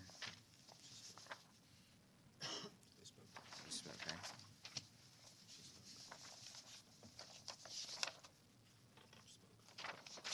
Maybe we're done. Who did we miss? Carol. Sorry, I thought these were separate from the association. Do we have Kelsey Reagan? Awesome. Good morning. Good morning. Dr. Kelsey Reagan. I'm here representing Baylor, the school psychology program at Baylor. I'm going to echo some things that have already been said. So we are in agreement as far as reducing the requirement for having the LSSP for providing school psychology services. Really feel like that is something that is beneficial to have that training if you're working in a school. And also an agreement that the title LSSP is often kind of confusing. If that was changed to something like school psychologist, I think that would build awareness and also understanding of what we do in our field. And then one thing that hasn't really been mentioned is, in terms of training, what we talk about a lot is kind of reducing the barriers to entering the field. And so one thing we think about a lot is financial barriers. So as far as what would be under your scope, thinking about that first licensure for our students is very expensive for them because they've just left a postdoc, which pays better than internship, but not as well as their first job. And so looking at things like maybe moving that first payment later on or doing installments, something that would just make that less of a financial burden for them. And those were my comments. I'm sorry, and this is the payment to To the board for when they're applying for licensure. Gotcha. Okay. Yeah, Understood. for both LSSP and LP. Understood. Yeah. All right. Any questions? Thank you Thank very you. much. Dr. Elaine Turner. Good morning. Good morning. It still is morning. Yeah, it is still morning. Can everybody hear me? Yes, ma'am. Okay.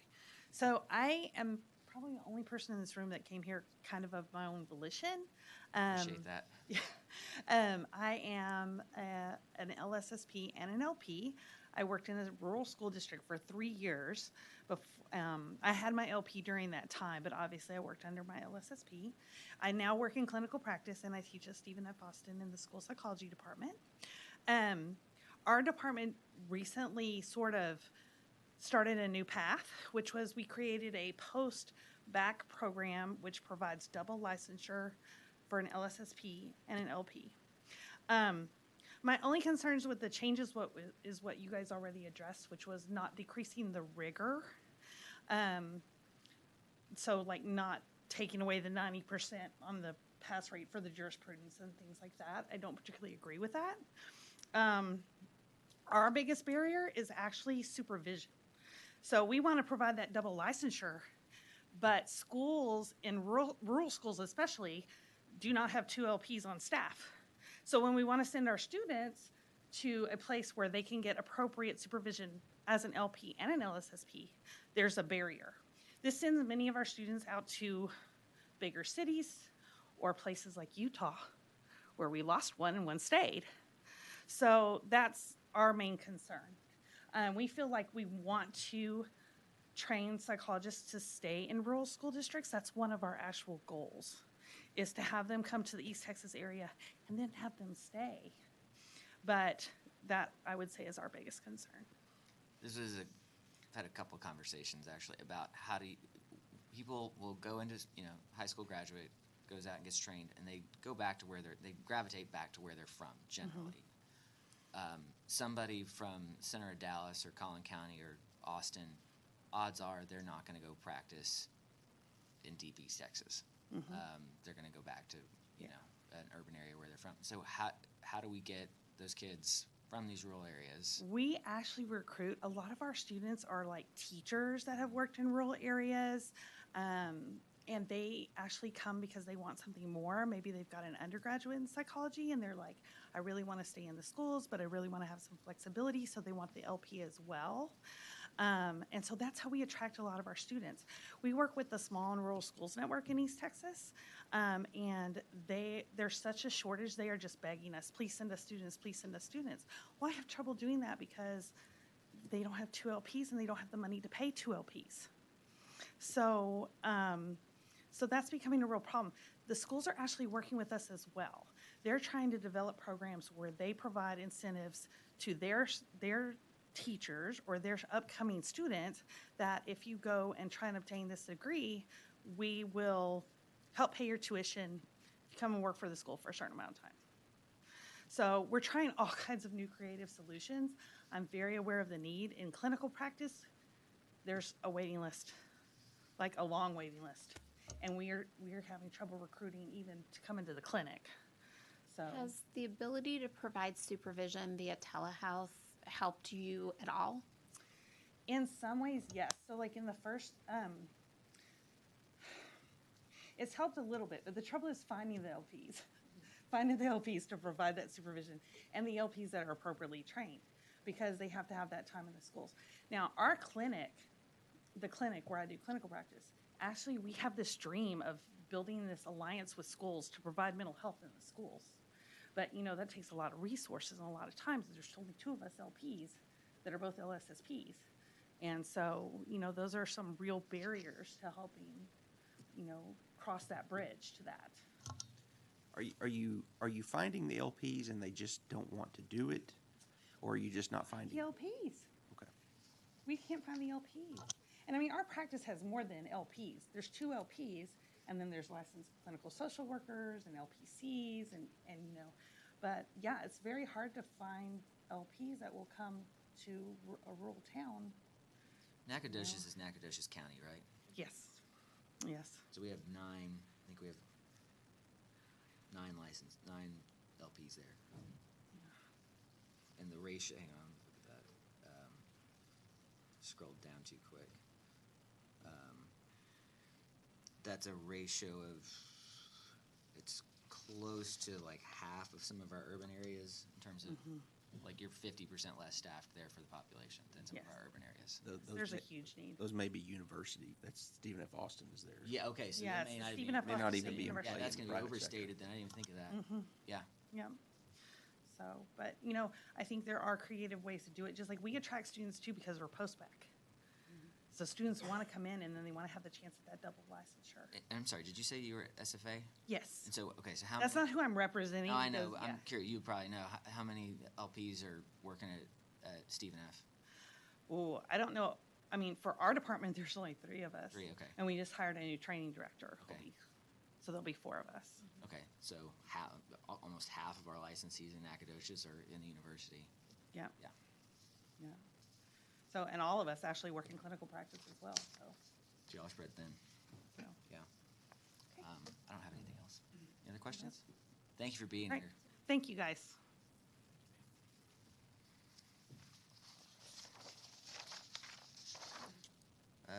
We got Ms. Dawson. Yep, we got that. Amanda Afifi, am I saying that correctly? Oh, okay. That concludes public comment then. You guys want to take stand at in recess for 10 minutes? Come back at call it 11:47.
The Texas State Board of Examiners and Psychologists will come back to order. Just to go back and comment on all the comment received on behalf of the board, very appreciative of the engagement, the ideas. It's not lost on me. Some bad ideas were pointed out. I'm sure we're going to talk about those here in a minute. So that's appreciated as well. You gotta kiss some frogs before you find good ideas sometimes. So I appreciate all the feedback given. I'm going to kind of defer to the board a little bit here on. I'm looking for the list of ideas. If there's anything specifically you guys want to start with on areas that you think that we can chop some wood, some areas that you think need to die a fiery death, we can kind of go either direction. So is there anything that jumps out at anybody that they want to start with on all the areas that we could discuss? I'd like to talk about that jurisprudence exam. Okay. Because I will say that I don't know how many of y'all looked at that data, but the data was rather striking to me. I had some questions about it that I don't know if there's anybody here who can answer those questions. But the numbers that were sent to us about pass-fail rates for the jurisprudence exam is that the complete pass numbers, our total number of test assignments was 2,609. Our total pass rate was 848 with a total fail rate of 1,401. That's striking. With about 350 either not attempted or incomplete. So those are non-starters for me. But that's an issue. Now, I will just put it out there that for me, the answer to this question is not lower the rate to allow people to pass, because the average submitted test score is 71.9. So I don't think that you're going to find a consensus on what exists. I think the question is, why is the pass rate so low on an exam that should make sense to people?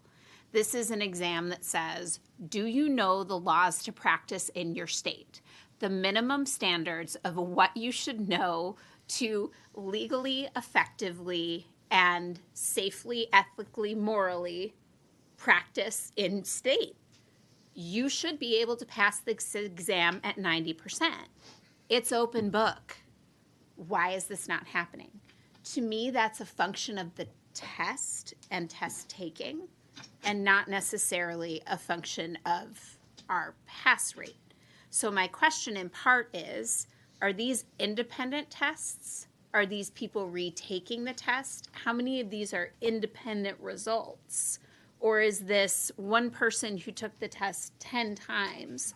Is this doesn't account for, do you have 20% of people who are taking this exam 3 times, and that's why your fail rate is this high?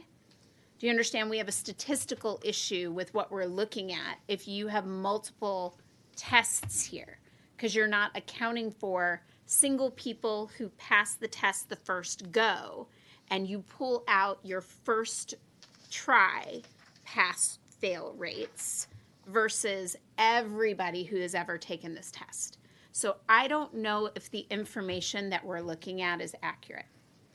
Having said that, given what I know about this exam, and it has changed since I took it 15 plus years ago, but I think that there are some inherent issues with our jurisprudence test that I think there is room to look at. Do we need a leaner test? Do we need a test that is less written in legalese?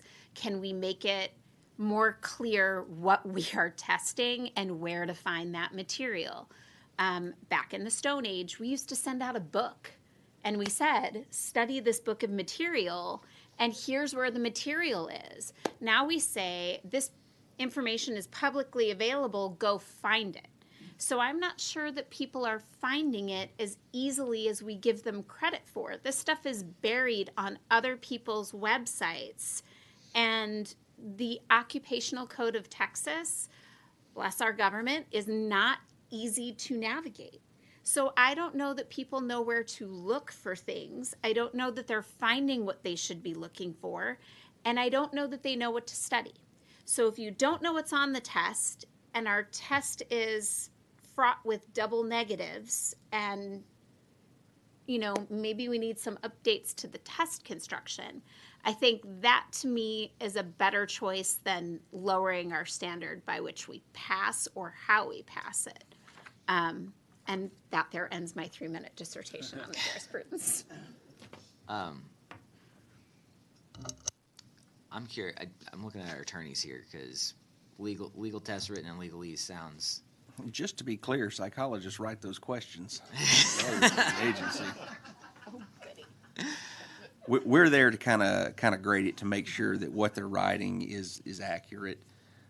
We actually have a pool of psychologists that come in and help us write those questions and kind of tell us what areas need to be covered, how many questions you need in those areas.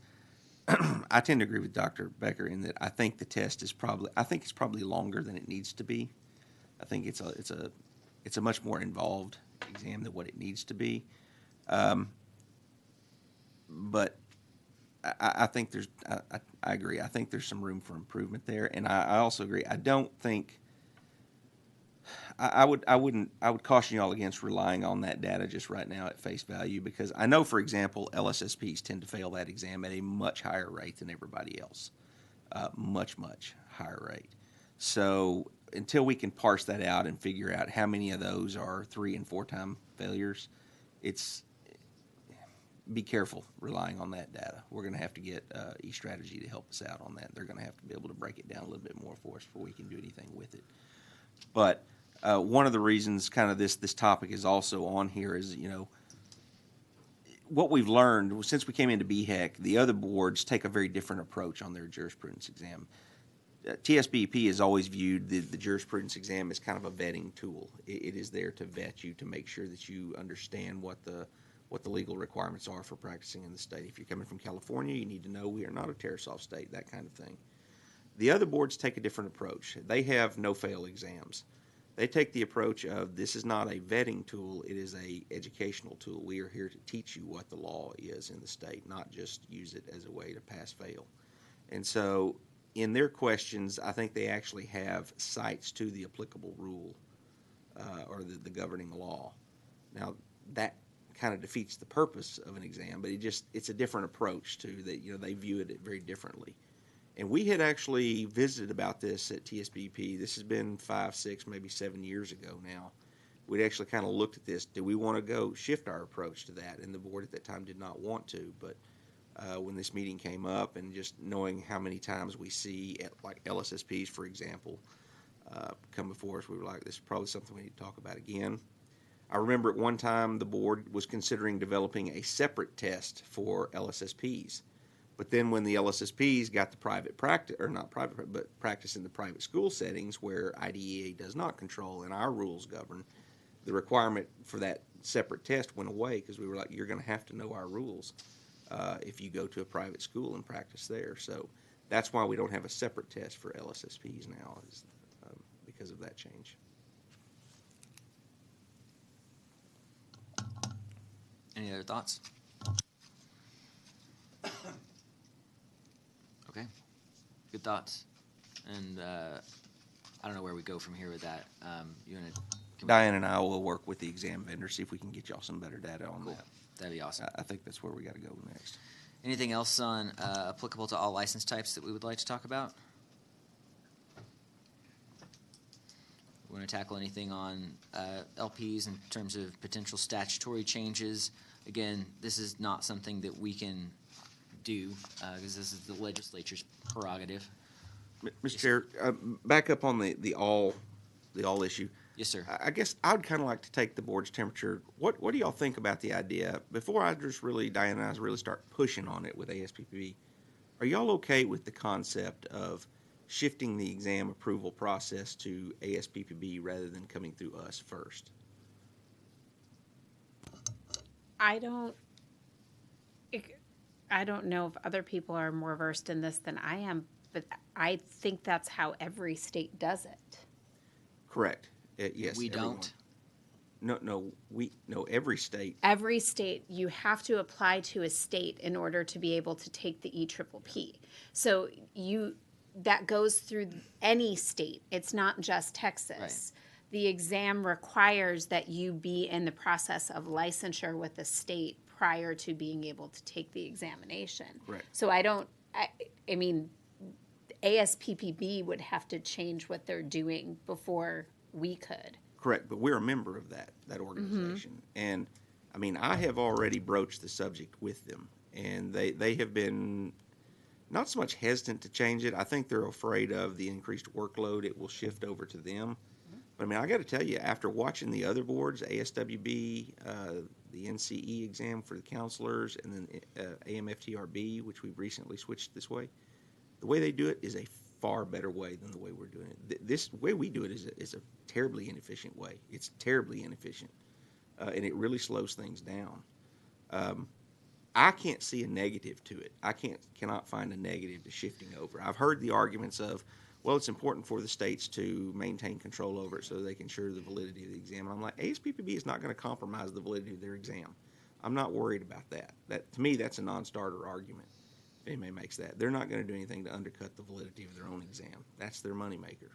So I don't buy that argument. So outside of that, I cannot think of a reason not to. It's hard to argue with efficiency without a downside, so unless somebody wants to say why that's a bad idea, I mean, I would say go ahead. It's just a discussion, right? I was just going to ask you, like, pros and cons of either way, and, I mean, it sounds like, I mean, you already answered that for me, so. I can't think of a con. I mean, even the praxis exam for LSSPs, they've already passed the exam before they ever come to us. Texas has been leading on enough, including the whole BEC model, so I would say carry on. Even if we got ASPP to do it, all I'm pushing for them to do is to allow that option. Right. I'm not saying change it for everybody in Right. the country. I just want us to have the option, and then we can come back to y'all. So I'm not even asking you to commit to something right now. I'm just, want to make sure y'all are okay with it before I really push on it. Yeah, I mean, to me, the biggest limiting reagent is, and maybe I'd have to talk more about how the LSSPs do it, is that with the sort of the doctoral level having different sort of benchmarks throughout the training is what would be the standards by which someone could take that licensing exam. So you get yourself someone who takes that licensing exam in their third year before they're done their curriculum and they've checked that box. That's a different standard than someone who is doing it when they're applying for licensure. And that may be the way that it goes with how things are moving with the step 1, step 2. And so they may change this anyway with the addition of the step 2. But I think that to me, it's a question of what eligibility is around taking that exam and how is that monitored if it's not going through a licensing board. And I think that's why it goes through licensing boards, quite honestly, is so that people have met their minimum standard prior to taking the exam or being eligible for the exam, I think. So again, that's not ours necessarily to own. That would be ASPPB. But it would have to be in tandem with sort of how education is done in the field of psychology. So I think it's just recognizing that you would be challenging how the field of psychology currently functions more broadly than just how licensing works in the state of Texas. Not that it's wrong to do it. It's a bigger question. Do you feel like you have what you need? Yes, sir. Okay. Thank you very much. Okay, so do we want to look at, again, as the board, we obviously cannot change the law. We're not going to advocate for or against it with the legislature, but we do have some questions here. First one being postdoctoral year is still necessary given the education, training, and skills acquired by students who undergo a year of internship as part of their doctoral training. together with the trend within the profession and other jurisdictions of moving away from requiring a postdoctoral year. I've had some conversations. I don't know if they submitted comment or not, but I have had some conversations this past month with academia who are noted that a lot of these states that don't have a postdoc year, when you've got somebody who's newly minted PhD and they can go practice wheels off in another state, they're not coming back. And so I see that as a concern of us losing people who we've raised, educated, gone to some of our greatest institutions here in Texas. I'm curious what other thoughts exist on the board about that. If it's chilling in terms of retaining graduates here. Can you clarify why you think we wouldn't be able to retain if we took that year away? The point is that when people can go into just full practice and full licensure, it's not my idea. It's people who are teaching. They're seeing students graduated, and they go to other states that don't require the postdoc year, and they don't come back because they're just practicing wheels up, ready to go into full practice with no nothing. They're just full-fledged psychologists, and they don't come back to Texas. I mean, what happens in states that do require it, though? If they don't have it, then they're stuck. Say that again? So if they don't get that postdoctoral year training that's required in the majority of states, maybe not every state, but it's required in the majority of states, what happens if they try to come back and practice in a state that requires it? That has to do with is that the 5 years that they've got to do in another state before they could come back? Is that right? Right. Yeah, they would have to do 5 years in another state before they come back. But after 5 years of practicing in another state, why are they coming back to Texas at that point? So I would actually argue that the same would be true if you remove the postdoc year, because what you currently have is a system of postdoctoral specialization. So the only year that is required in a graduate program of clinical practice or regulated practice is the internship year. And so what we're saying is that if we're moving towards not having a postdoc, I will disagree that the trend is towards not having a postdoc. I would argue that the trend is in the other direction, because for me, in academia and in hardcore psychology, the trend is towards board certification. So if your trend is towards specialized anything, it requires a postdoctoral year. So anybody who is going into a specialization of psychology that requires a postdoctoral year cannot do that in Texas, or would not do that in Texas if it's not required and those programs go away. And if we don't require it as a license, that means that we're likely not going to look at funding those things the same way. You detrack a postdoc and it becomes less desirable to stay in Texas. So why would I not go elsewhere for that training? And not to mention that postdoc year, I mean, just from my own experience, essentially it's going back to the analogy. You never really know what you're going to run into in practice when you're practicing independently, and to at least have a ceiling there, or an ability to bounce ideas off and as you run into real life situations and problems in mental health. I mean, we're dealing with suicides, we're dealing with homicides, we're dealing with tragedy all over, and we're seeing it. It's come to light as of lately. To take that year away and where you're independently practicing but you're still able to obtain feedback, I think it's critical. I think it's very important and as part of the sort of apprenticeship process in psychology. I would say the 2 years of training I had, my doctoral internship year, APA internship, and then postdoctoral year were the two most important years of all of my training as a psychologist. Completely different. It's just different from reading books, and of course you have practicums, but I just think it's paramount. I think it's extremely important, and I also don't think that when we're talking about the idea of accessibility to services, I don't think it helps with that, because essentially we're talking about programs and the pipeline of programs that are set up, institutions throughout the states, and then moving into doctoral internships, and then the postdoc year. It doesn't change the pipeline essentially of who's coming through. It's just the amount of time it would take.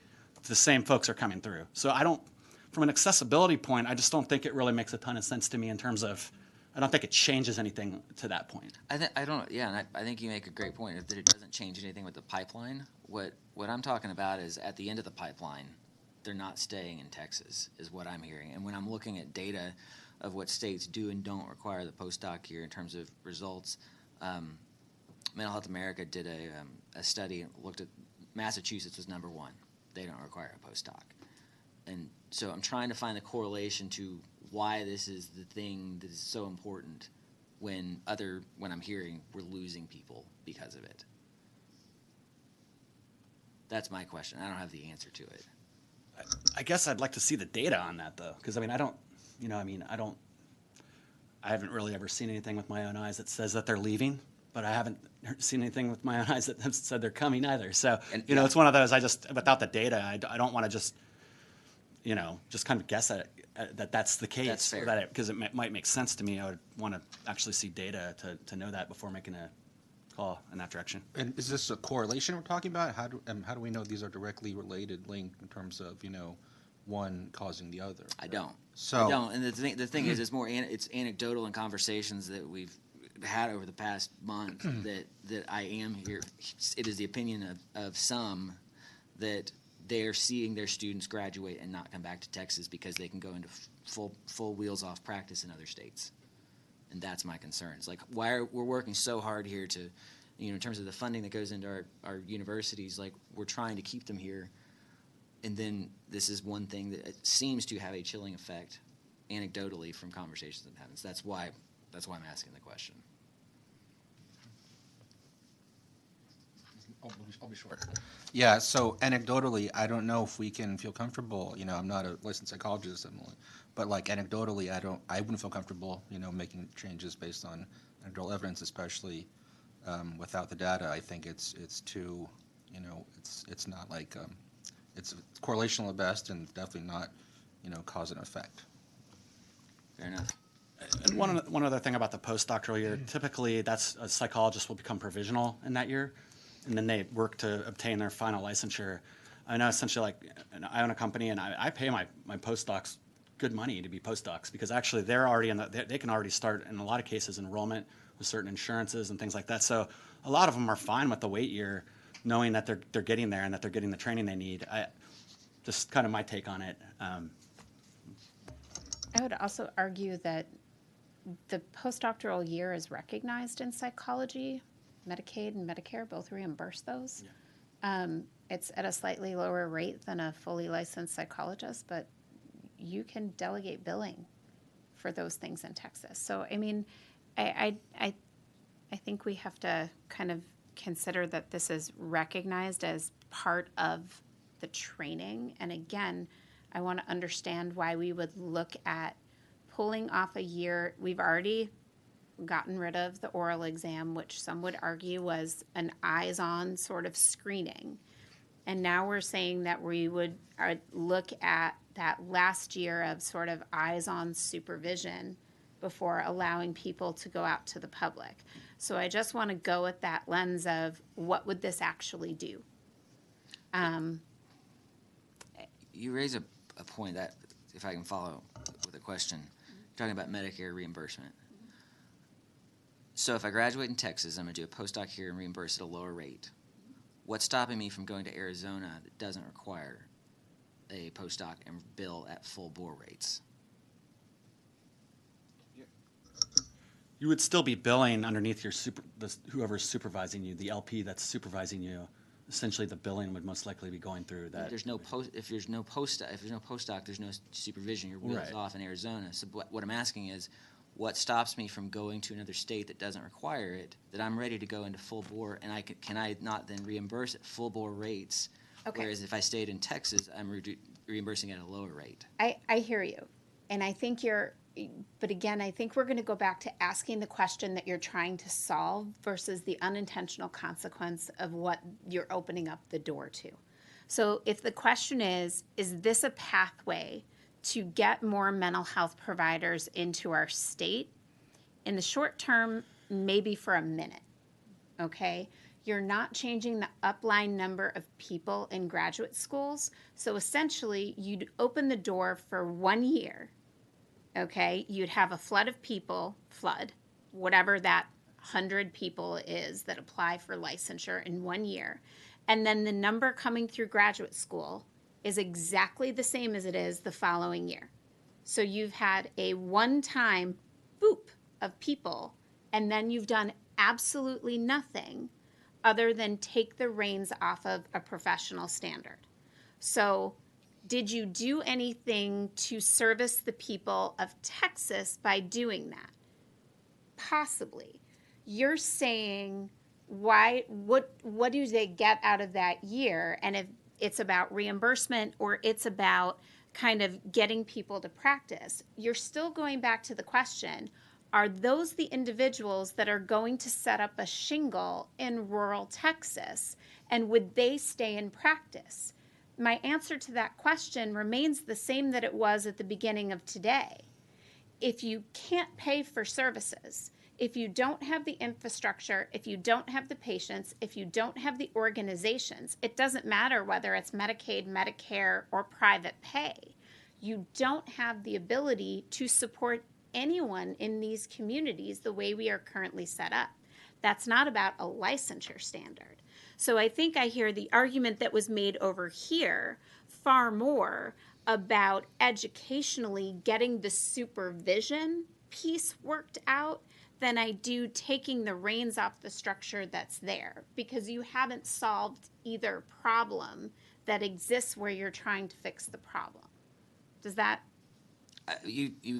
There's a lot there other I know. than the postdoc year. Absolutely. Which But I want to that's- address that. I'm trying to tackle just the postdoc year. You're talking about the pipeline and it doesn't do anything to affect the pipeline. It doesn't. I totally agree. My question is if we've got a pipeline filling up a bucket, if we're losing people to other states who can go bill full bore rates, there's a hole in our bucket. And that's my question, is it's the people coming out of the pipeline, they're not staying in Texas perhaps. We're losing them to other places where they can go into full reimbursement rates and make more money. It's an incentive thing. It's a disincentive to stay. And what I'm saying to you is those are not the people that are going to practice in East Texas. Those are people that potentially might be going into private practice in your urban areas. But you would concede it's still potentially a net loss of psychologists to Texas. I don't know that it is a net loss. Okay. Okay. Fair enough. Because that is not the student that I see. Okay. Okay. I am not seeing that anecdotal evidence that you are seeing. Okay. I see the opposite, which is if you take off that postdoc year, you are not going to attract the students that we need to attract to Texas. A question, I don't know, maybe for Daryl. I mean, obviously, I watch the news, and everyone talks about how many people are coming to Texas. I mean, moving to Texas, whether it be Dallas, Austin, all over, Houston, all over the state, actually. Have we seen an increase in applications of licensure just recently with all these new numbers that are coming in, especially since COVID and everything else? No, not that I can point to directly. I want to come back to Dr. Becker real quick with a question. So you're talking about psychologists not being able to, or populations not being able to support a psychologist. When I look at the ratios, there are more psychologists per capita in places like Dallas, Collin, Tarrant, Bear, Travis than rural Texas. Mm-hmm. There is supply and demand says there's plenty of population, there's plenty of heads to serve by huge multiples in rural Texas. So I'm trying to understand the argument of there's not a market there in rural Texas to support. Well, there's people, but I think the argument is there's people, but I think the argument is can they do they have the funds to support a psychologist even being there and being able to sustain a life there, a livelihood there. So that's. Are we the question. talking in private practice or in the public sector, or what are we talking about? Either one. Do we not think that with the funding that's being discussed from the legislature that maybe this is something we have to start thinking about? How do we put the people, the licensees, into the system so that maybe that they're there? this way a lot. I think that then, falls into that whole argument of we've got to create incentive to get people in those areas. And whether that's, from a funding standpoint, that's one thing. Maybe increasing reimbursement rates for rural areas. And I know Medicare used to do that. I don't know if I think they still may do that, but they would reimburse at a higher rate for like therapy services, et cetera, in rural areas. But also, just a thought, again, this is like maybe out of the scope, but in terms of the actual training programs that psychologists are going through, if there were rotations that were offered that required, a quarter of working in a rural area, or they created incentives for that, these are just things to think about. But, grants, getting the money has to be there. People can't raise a family. They're not going to move there. Otherwise, you're bringing people in. They're going to be driving long distances to provide the services, which is what I used to do. I drove all over. But to have someone, I know like in Fannin County was one of the counties I worked in, and there isn't a psychologist in the entire county. And then, when we start talking about the schools, again, same thing with LSSPs. There just aren't enough for some of those districts. And I'm sure Mr. Zagoras could attest to that, some of the areas that he's seen and worked in. So again, it's just creating incentive, I think. And the accessibility is going to be an issue in Texas as big of a state as it is, no matter any way you look at it. And it always will be.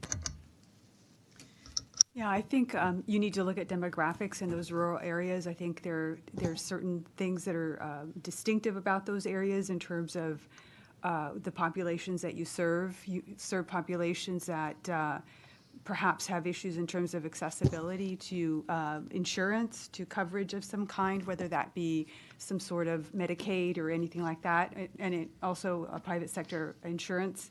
And I really think that you need to look at possibly partnerships, forming a partnership or funding partnerships between counties to fund positions to have mental health providers there on a regular basis or on a consistent basis. So there's all kinds of things I think that are important to look at. I don't know that any one solution meets the need, but I think that looking at different solutions is important. Partnering, or maybe legislation, that's certainly out of our purview, but all of these things are important, and it's not going to get solved in any one particular way. Are you familiar with T-Chat? Mm-mm. So, T-Chat is telemedicine for children, essentially. It's a big focus of the legislature right now. So, we got to get mental health practitioners to rural areas.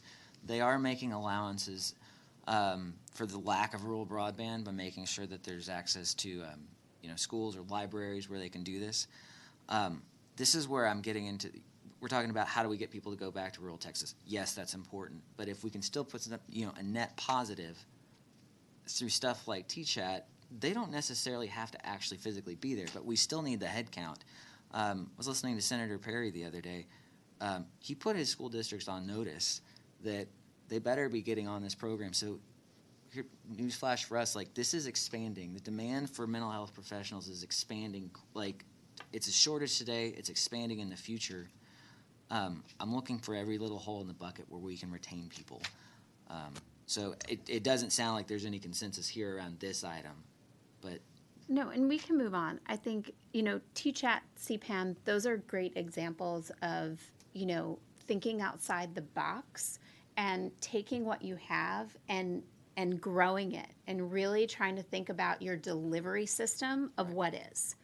I think the concern around taking someone fresh out of school, removing their year of postdoctoral supervised experience, and then sending them out where, to your point, there are perhaps no other providers around them with which to have consultation, supervision, or any other connection, that's actually concerning to a public welfare standpoint.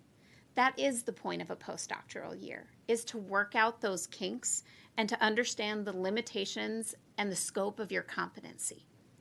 And so, like everybody else has brought up with plumbers, electricians, physicians, I just think this is a highly sensitive topic because it's talking about lowering the standards. We are a huge state. The types of practice that people have, this is a big impact. It's not just about rolling people out and putting more bodies on the ground. You are talking about people's mental health, and you want to make sure that what we are putting out there is quality mental health. Of course. And not just someone hanging up a shingle and saying that they know how to do this right out the gates. That's concerning. I share that concern. I guess what I'm looking at is I don't even believe that the postdoc here is part of APA's model bill. And so I'm asking the question because there's a lot of states that don't have it. It's not part of APA's, model. And when I'm hearing that we're losing people over it, that's why I'm asking the question. So, obviously, there's not consensus here, though, but I appreciate anybody else. Well, I was just gonna, we've got great training programs out there, and learning from a book is a lot different than learning from a human being. And so if we take a postdoc away that year, I really believe that's where the competency of a psychologist comes in. You don't graduate a psychologist, you graduate somebody with a degree, right? And the way we become certified and qualified and competent is by getting out there and getting our hands dirty, and you're removing that year of working with somebody to make sure that we've got the right concept on what we learned from school. So I'm concerned about removing that year.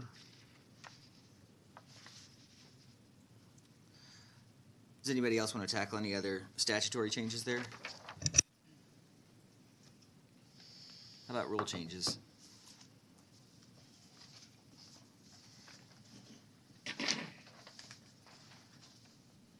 We heard about the gap rule today in public comment.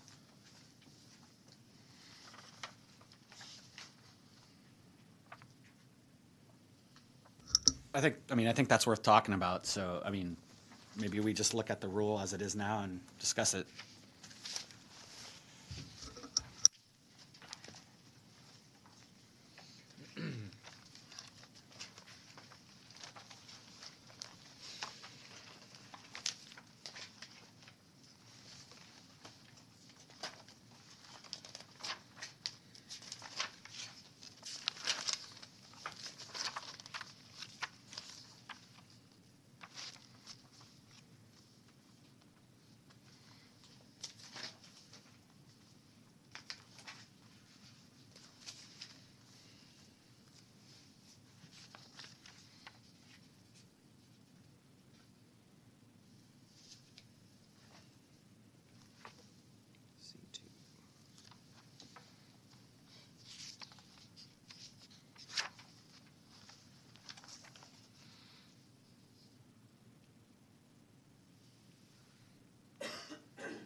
Do we know how often we have applications under the gap rule that are not eligible?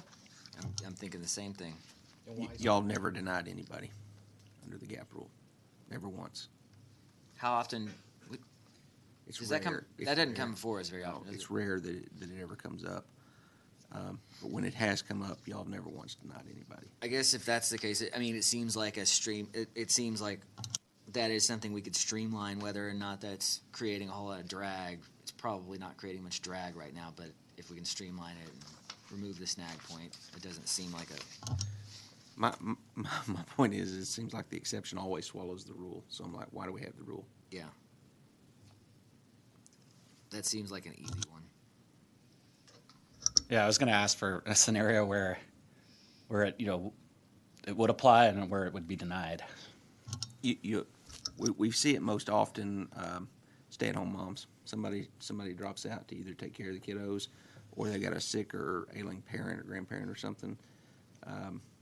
I've seen it where one spouse moves overseas, so they go over with them, then come back. But like I say, I've never once seen the applications committee or the board deny anybody over that. Is there anything on any of the other BHEC boards that would guide this differently?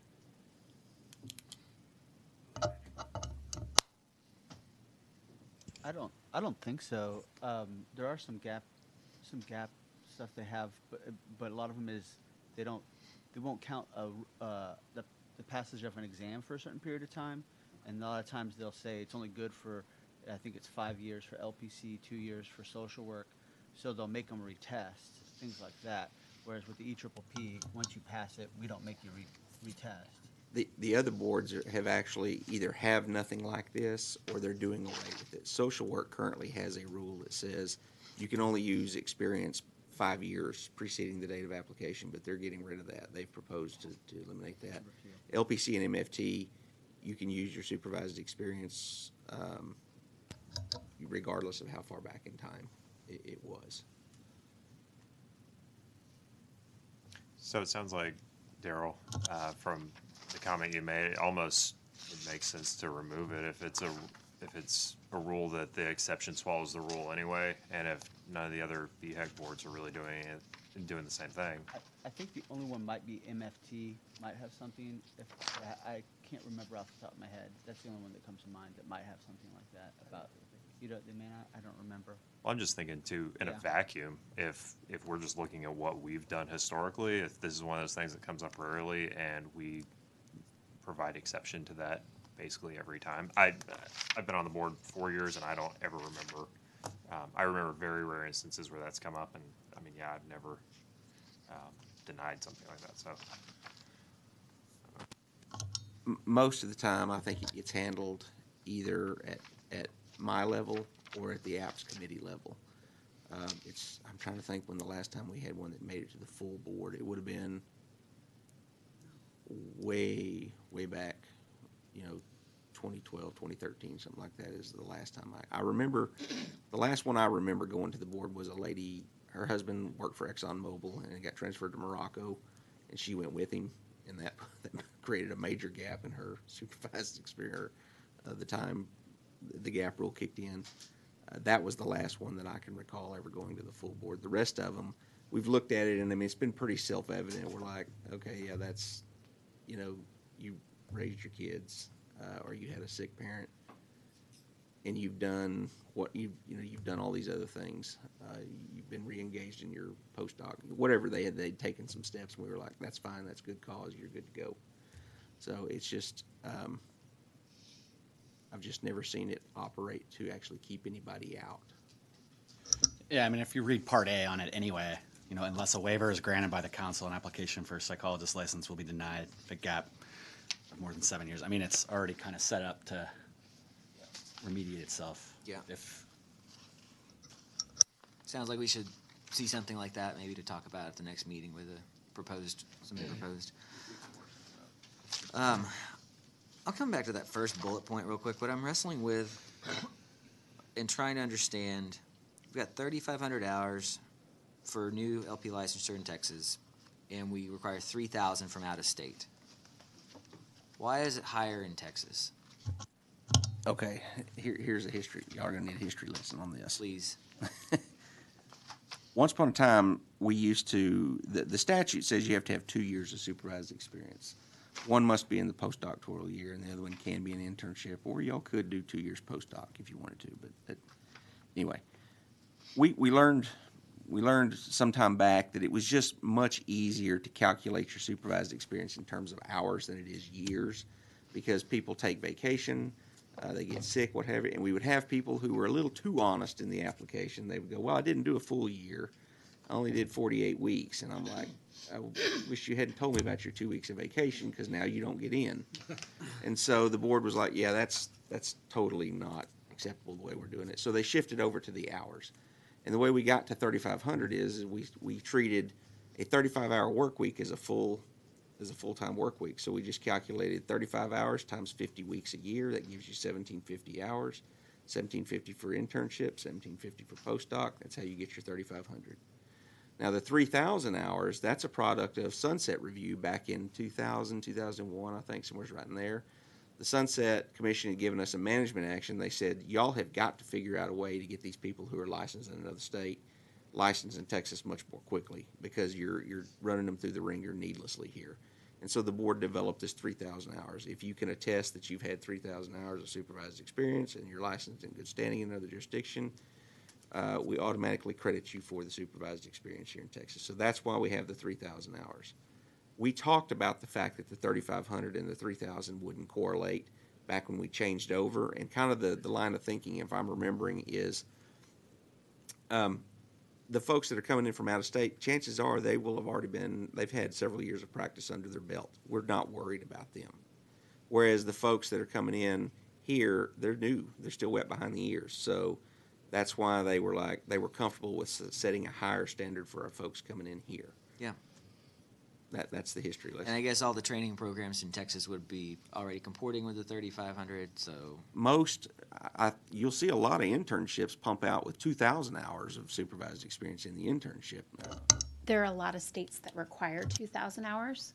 And so our standard is actually right around the minimum because there are quite a few. And Dr. Baker's back there nodding his head, but 1,750 is actually relatively low.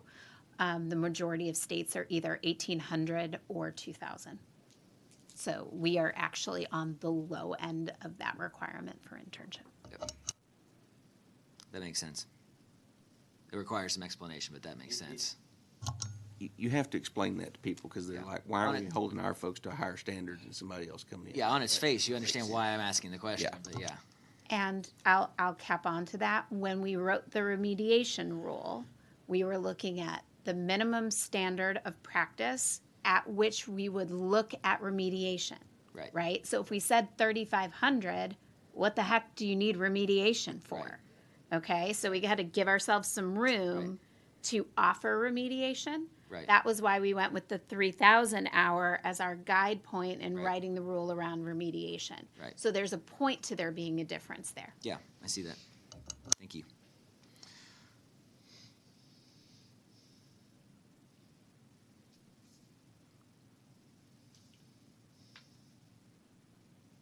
Anything else there? We want to look at internship criteria at all, or?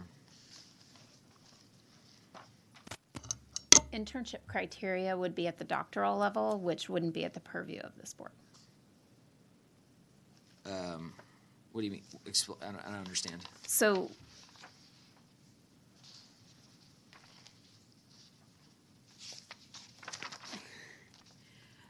internship standards are set by doctoral programs. So the criteria is set out apparently in rule. Is it so the rule that we have is the one that automatically goes through, or the ones that folks have to meet the minimum criteria of, right? We have 2 fast track or 3 fast track routes. If you come from an APA, CPA accredited, or APIC internship, we don't look at the substance of it.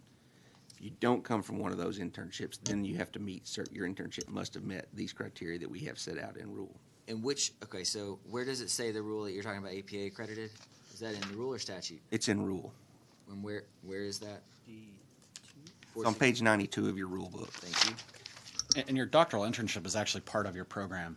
Right. It's part of your training program. You've got to finish. It's in your coursework in your at your university.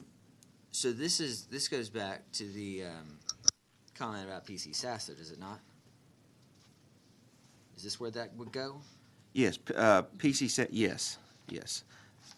I'm not sure how PC SAS would factor in. If PC SAS is already requiring folks to take an APA internship, they're going to automatically qualify. We're not going to look at their internship. Right.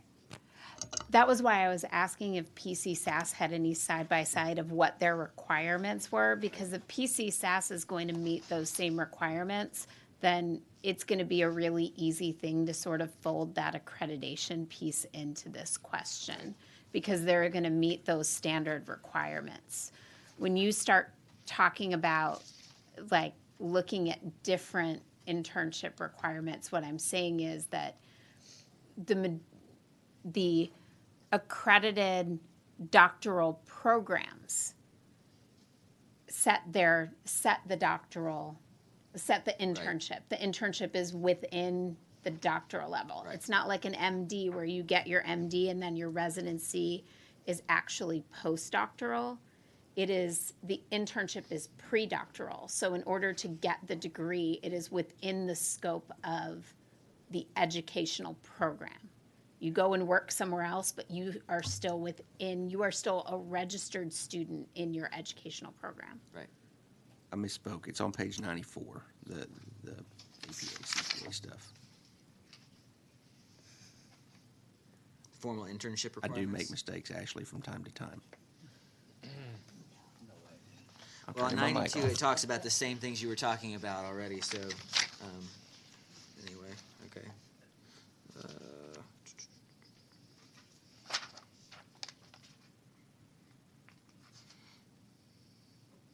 Okay. I wrote down a maybe something, we're forgetting, I'm sorry, we'll get to LSSPs in a minute. Anything else you want to talk about on rule changes there? Before maybe we look at LPAs?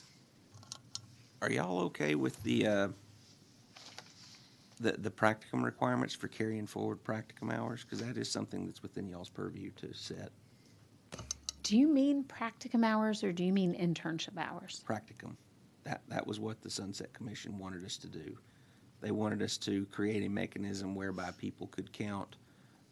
Well, they actually didn't even specify. They just said supervised experience within the doctoral program towards the postdoc requirement. Yeah, but well, the practicum's prior to the doctoral internship. Right. Correct. So, I mean, it just seems kind of like disconnected to extension into a postdoc. You haven't even done a doctoral internship yet. That's just what the ledge told us to do. Okay. That's the law. It's that part's not up for discussion, but it just doesn't. I mean, yeah. So if we want to get creative, for argument's sake, I don't want to open doors, but I think that where there could be room is if we talked about excess hours from internship starting to count for postdoc. Because then you have met a minimum requirement and perhaps those hours roll over and we have a minimum number of hours that if you meet the excess hour of your internship, some of those could start counting towards postdoctoral hours. we already do that. Yeah. That makes sense to me. Yeah, we already do that. And then we have a standard.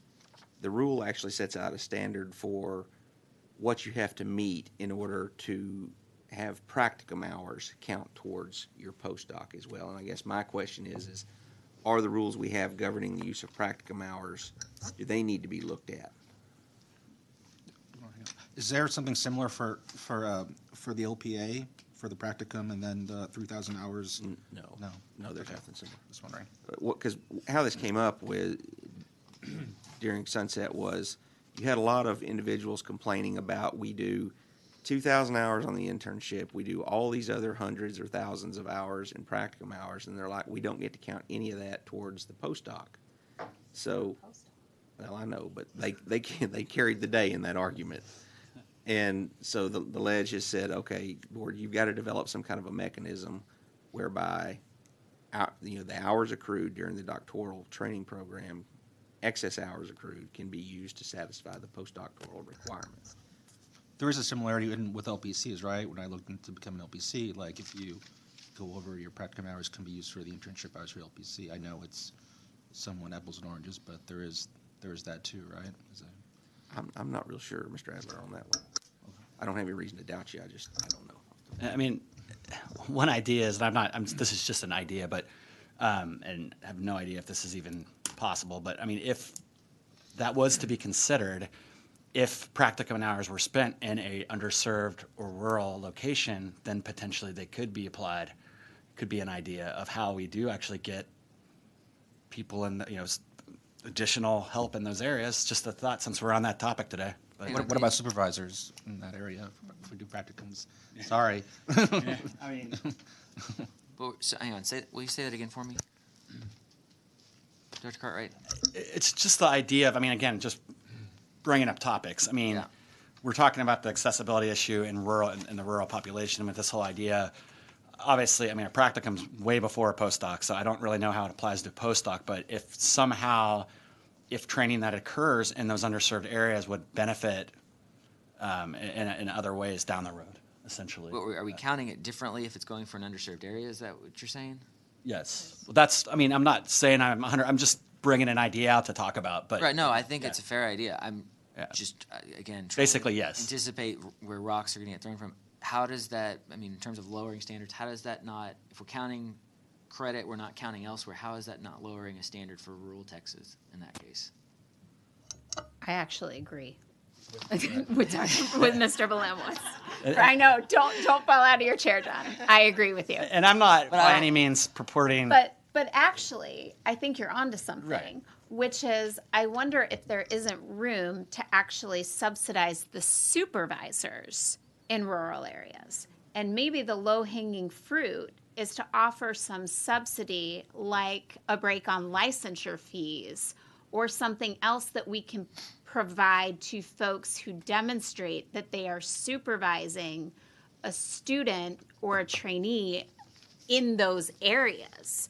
And I think that might be the way to get those hours. See, and that I think that sends a signal. I mean, I don't think that lowering licensing fees is going to like make somebody practice there or not, but it does send a signal to other people who actually have purse strings, like the Ledge and others, that we're going to do our part. And if they're already doing stuff like this, at least it's, you know, we're at least paddling in the same direction. But it also might actually attract people who live in Dallas or Austin or Houston to provide a minimum number of hours of virtual supervision through Sam Austin to that program that is putting out those rural.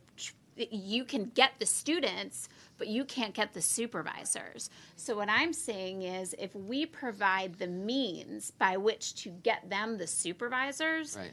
they might have the means to get us the qualified practitioners. That's a really good idea. I was just wondering, wouldn't the supervisor most times has to be present in the same building as the student? Didn't we change the rules on remote supervision? No, yeah, they don't have to be there. Yeah, we already pulled Just that. audio synchronous. Yeah. Not email. It has to be. It has to be the same. You know, like Zoom or yeah. Yeah, I think Not that was email. part of it. Is it was specifically like AV, Zoom. It's unlimited if it's synchronous audio visual. It's you're capped at 50% if it's asynchronous or telephone or email or something like that. What about CE? Could you use give them credit for CE for doing that? Which is more financially advantageous, credit for CE or reduced licensing? I mean, the numbers. I don't think the numbers are that big. In either case, I think it does more of send a signal and We'll it do says- both. Yeah, Yeah. or both. That was the comment I was going to make, is why not pull all the levers that we can with something like that? Well, the reason I sing CE is because that doesn't cost the agency anything. That doesn't have a price tag for the agency, whereas fee reduction does. Okay, but how impactful is the fee reduction aspect, though, if we're using it in a limited circumstance? It depends on how many people you think would sign up for it. I mean, how many people would volunteer for it? Well, if it's one in some of these counties, that's one more practitioner than some of them have, or it doubles the number of practitioners that they have. So, Yeah, because that's what I'm getting at, is if we're not talking about a fee reduction across the board for everybody, we're talking about a limited set of circumstances. I mean, I'm just spitballing here, but I don't know how much. I'm thinking of people who are going to game the system and say, okay, well, I'm doing it, and it ends up hitting us all in the pocketbook at the end of the year. I'm just trying to figure out how do we do this. I'm wondering maybe like we allocate, like we're gonna, this number of people will be given this opportunity, and if you're interested, let the board know, and you kind of cap it. You don't just say anybody. You have to. It could be that, but I start also with that. think, we already have a system by which people need to register their students with the state when they're not through an accredited program. But I think that this could be as simple as registering the student and where that is and requiring, it's paperwork, but, I think knowing who the student is, knowing who the supervisor is, there might have to be some sort of boundaries and guardrails, but I think this is a pathway that is worth exploring you know, I think we could build it in a way that provided some accountability. You know, maybe it's partnering with the program like Stephen F. Austin to administer some of that kind of administration side of things, of saying, like, you know, if you're going to do this program, you have to register your student and your rural supervision in order to get credit with the state, you know, and maybe that's part of it. Maybe you have to go through, you know, X number of a CE credit to be an eligible supervisor. I mean, we can put some guardrails around this to make it make sense so that we don't have people gaming the system, because that's fair. But I think that to me feels like a more appropriate and meaningful pathway to address what the issues actually are in service to the community, rather than some of the standards things. And I also think that, I mean, just being very broad here, that doesn't have to be specific to psychologists. If we set up a pathway for supervision to occur, that could actually impact social work training, that could impact LPC training, that could impact broad mental health training. If you set up a pipeline of how you are going to subsidize the supervision of getting more trainees out to these areas. The other boards are not as, and I don't mean this in a derogatory term, but the other boards are not as free in their supervisory relationships as what this board. Y'all have developed what I would say is probably the primo model for supervision, in that you have very little restrictions on, like, telesupervision. You don't require specialty certification to be a supervisor. It's just by virtue of, boom, you got your LP, you are a supervisor. The other boards are not like that. And so I'm not just dismissing the idea. I'm just saying it won't translate as easily into those other professions as what we're talking about here. In talking about guardrails, Daryl, do you think any of what we've talked about here would be unduly burdensome on staff? I actually like the idea of kind of offloading some of the responsibility to the universities or somebody else that could do it. I was looking at Carol over there, but she didn't. She kept her poker face on, didn't say anything.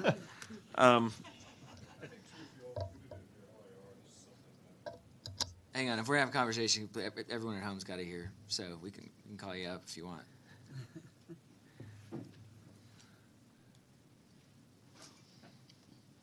And if you'll just state your name and who. Kevin Stewart, I represent the Psychological Association. I was just going to say, if this is something y'all included in your LAR, I think TPA would work at the Capitol to push that forward if it's additional funding that y'all need. I know Representative Wally is the kind of chair of Article 8, so he'd be the key person. He'd probably help with this.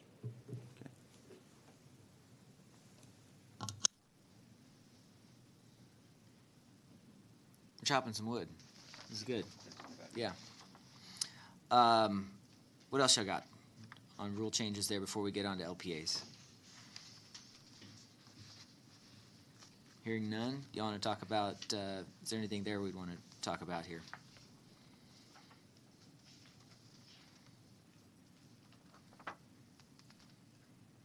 You like the 60-hour degree requirement? Can I just ask, Mr. Adler, didn't you guys just do all this work like 2 or 3 years, like just a couple years ago? It was right before I joined the board, and I could say it was a much appreciated change. I feel like this, in a way, legitimizes LPAs. It's very clear. You know, the previous rule, I think, did us a disservice. And having things more specifically, I thought, was just what LPAs needed. So I'm probably not in favor of any changes to that. I'm also worried about, you know, if things were, you know, how many, and in response to this, I wonder how many master's clinical psychology programs, you know, there are, you know, that change to this model already. Therefore, there wouldn't be any programs available right now that would even have, what's it called? degree plan that would meet the 42 hours anymore. My guess is that why would they have any schools that do that? I'm also worried about a little bit like if this were to be reversed, the employability of current LPAs. How would that hurt current LPAs? I don't think it would help, but I think that it definitely legitimized LPAs. It provided more specifics about what they can do, what education they have compared to a psychologist. 60 hours is a good, solid degree requirement. It's roughly, in terms of the hours for a psychologist, half or, something like that, right? So, which makes sense to me. I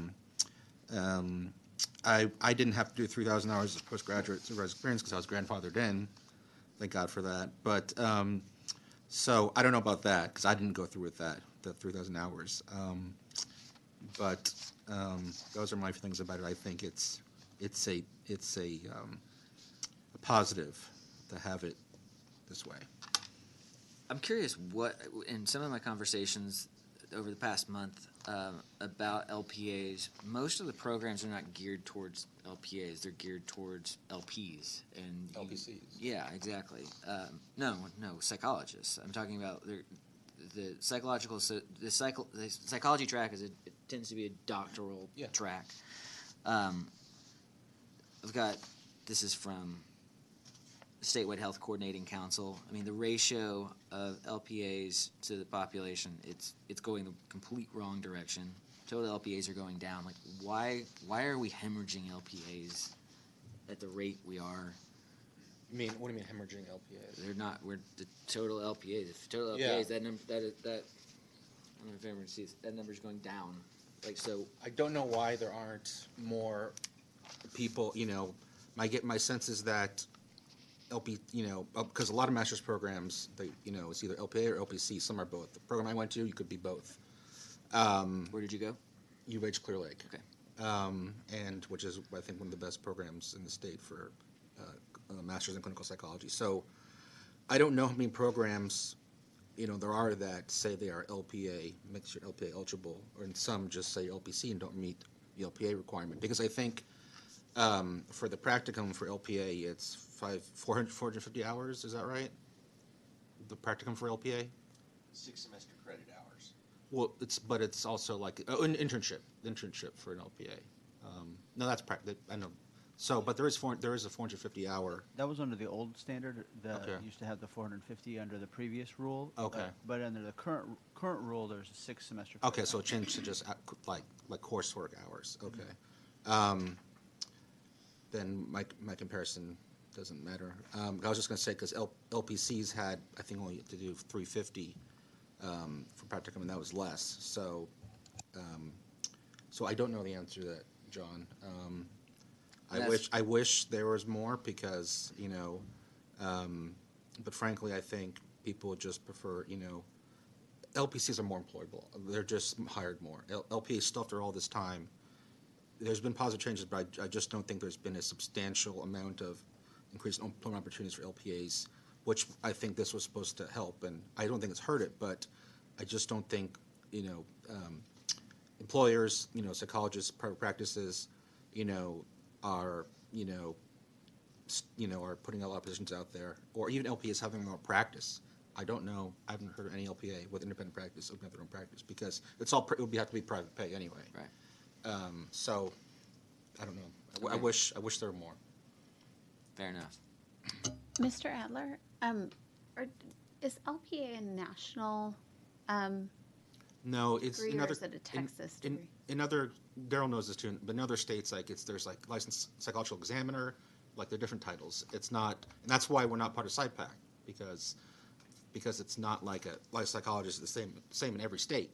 LPA, some states don't have master's level. Some states don't have master's level independent practice. Some states, and they might call it something different, under the psychology board, but, some have licensed psychological assistant, which I'm glad I'm not that.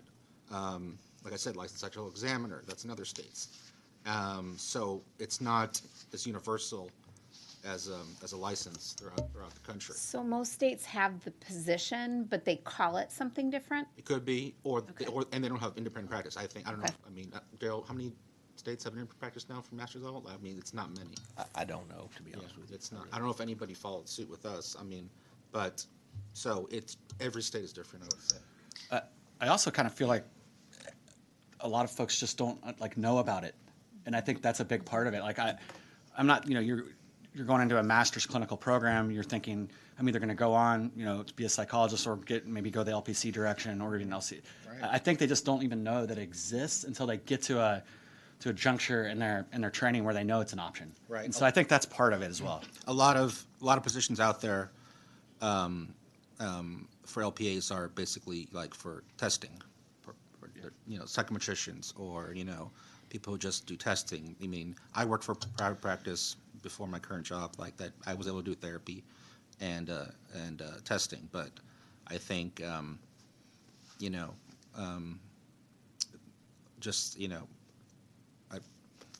know. There's one area in these rules I would like to recommend a change for. I think is probably needed, and it's not to do with standards, but take a look at C5. It's on page 81. Look, right now we will allow somebody that is licensed as an LSSP, they can utilize their experience as long as it was acquired under a licensed psychologist to get the LPA. Notice what's not in there, PLP. So what if you apply for full licensure and you don't have an internship, and this happens for folks on the way to the LP, they don't have an internship. They're not going to make it in. Even under the remediation rule, they're not going to be a full psychologist.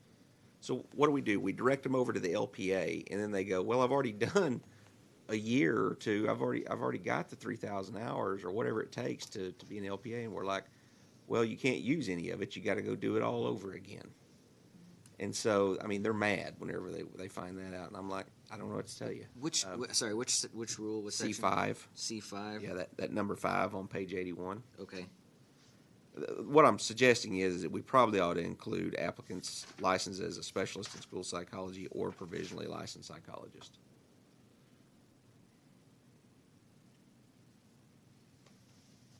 Wait a minute. So I want to understand.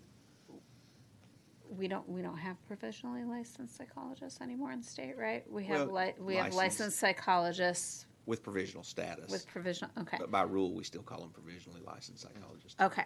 So what you're saying is that I think I'm not understanding. What would adding the provisional status do? Because when would an LSSP be supervised by a provisionally licensed psychologist? No, they wouldn't. We're talking about somebody who is applying for the LPA. If they were formerly a PLP. Oh, and got it. Sorry, they couldn't make it to your level. Okay. Because they didn't have an internship. I'm slow. We always tell them, well, go apply for the LPA. Got it. Yeah. The kicker being we have to expand who they were supervised by for that to be a possibility. No, they're going to have to be supervised by a psychologist as a PLP. Okay. They can't be supervised. Sorry, so tell me again what you're suggesting. I would like to add, I think we need to add the PLP into 5 there. How it will be, the exact wording, I don't yet know, but. So it just expands LP to PLP. I just don't want them to lose the supervised experience they had as a PLP. Why can't they use that when they're coming in as an LPA? Right. That doesn't make any sense because they were doing the exact same thing, and yet we're telling them, well, yeah.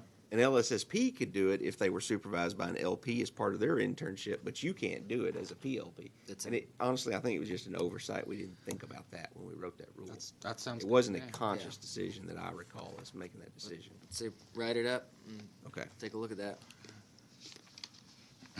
That won't help your numbers, but it will expedite getting people in the field there. Where are we? Okay. Anything else there, y'all? I have a question, Daryl. So what's our numbers currently, people who, I know a lot of LPA independent practice, I think I asked you this question a couple of years ago, and you said that most of them were grandfathered in. There weren't many people who, at that time, who had done things the new way. Do we have any numbers in terms of how many people have gained 3,000 hours and attained independent practice not by being grandfathered in? I don't know, Mr. Adler, off the top of my head. I will say that it happens a lot. I mean, obviously, we have more people with independent practice authority than not. That's still primarily due in part to the grandfathering. Because as Chair Berlinowitz pointed out, the numbers are stagnating, if not declining, there. But a lot of people still are able to obtain it. I think I suspect what is also happening is a lot of people are using this as a way to take the EPPP early. They're not actually staying or going for the LPA. They're just using this as a method to sit for the EPPP, and then they move on, get their doctoral degree. So we have a lot of LPA applicants, but you don't have a lot of LPAs because they're moving on. Yeah. I wonder about the 3,000 hours.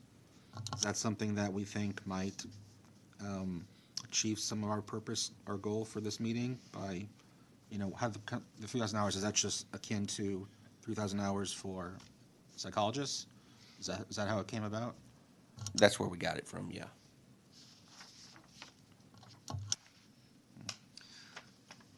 Anything else on LPAs? One other suggestion too, if you wanted to create better portability, I guess, between someone being an LSSP to then become an LPA, is under A2, the 6 semester credit hours of structured supervised experience must be under a licensed psychologist. But if you added that, because a lot of the LSSP supervised experience is only under LSSPs, so they're not going to always have that LP supervising them. If you added licensed psychologist or LSSP in A2, all of the coursework under 4 looks like it matches up really closely with the LSSP requirements. So if you change that, I would think most LSSPs would almost easily be able to become licensed as an LPA. They could be dually licensed as an LP and LSSP, but it's that, I think it's that specific rule requirement.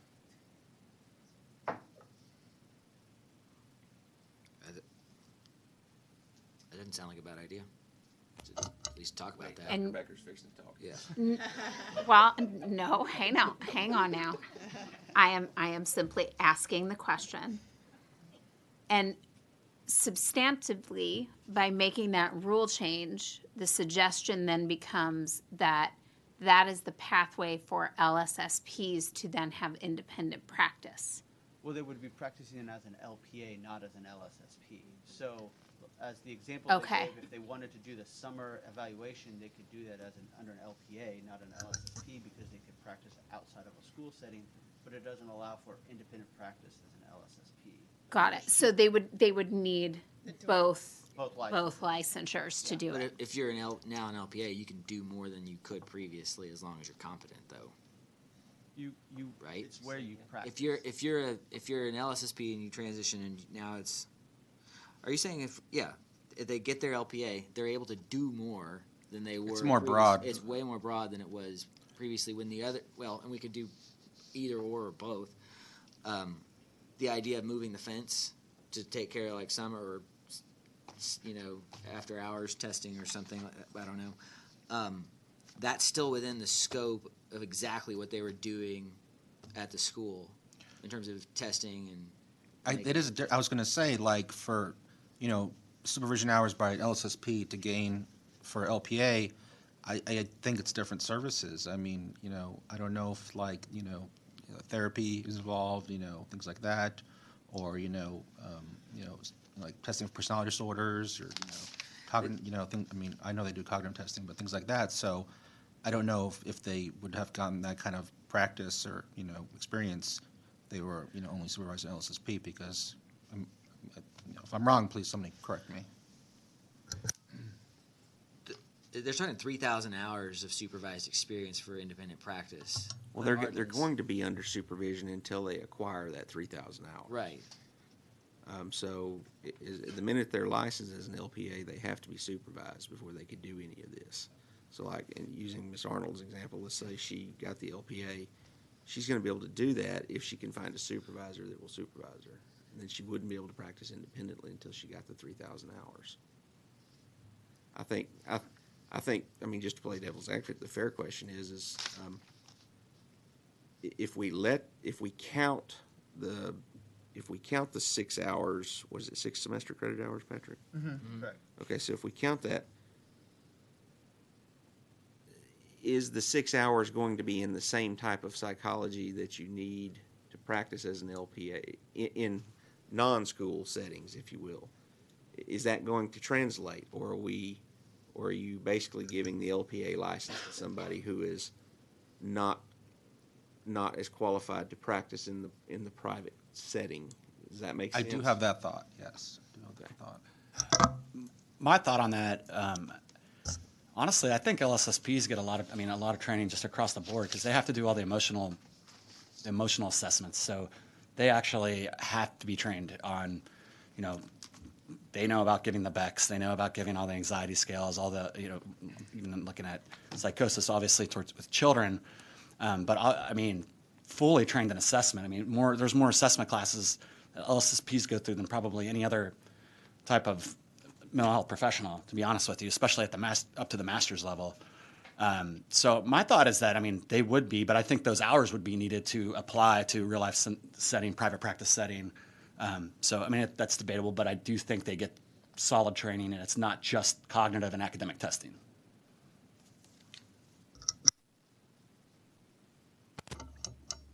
As someone who sits on the rules committee, I would say that for me, I need way more education to sort of cross-pollinate these ideas. I would love to sit down and discuss this because it seems to me a reasonable solution to a barrier. But having said that, I don't know that I understand all the unintentional consequences.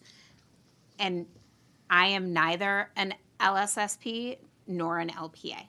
So I don't have a dog in that race, and it doesn't feel fair for me to do that without getting way more education about this.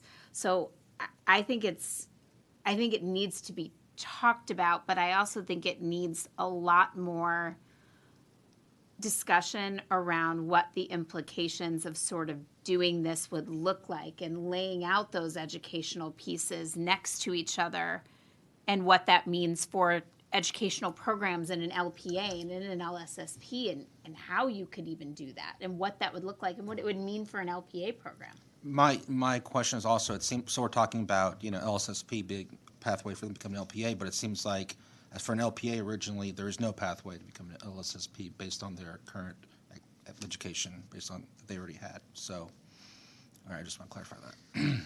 All right, Dr. Becker, it's my turn. I agree with you. And I, too, am also not an LSSP or LPA, and I need to get schooled up on this and figure out the unintended consequences more as well. So, yeah, I would, I don't have a strong opinion either way on it, but I definitely see some pros to this, and it probably is worthy of discussion. I would like to add to Mr. Adler's point, which is that if we are going to sort of look at this, I think it's very similar to the bidirectional question that I asked Dr. Arnold earlier, which is, sorry, I Miss Arnold, fair enough, true story. But if we're going to create one pathway, do we also need to look at whether there is a pathway to consider if you have an LPA who wants to become an LSSP? Is there a way to consider those hours and do those hours count? I don't know, but I think it's a question that needs to come into the mix if we're going to have that discussion.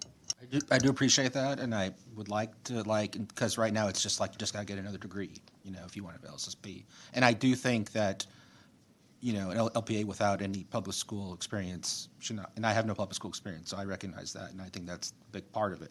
But for a way to attain that experience, a la carte in a way, and not part of another degree program, and something, I don't know how that would work out, but that might be something I would personally be interested in doing, actually, so, instead of getting a whole new degree.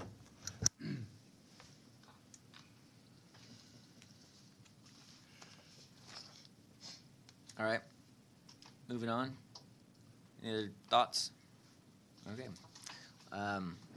LSSPs. We're talking about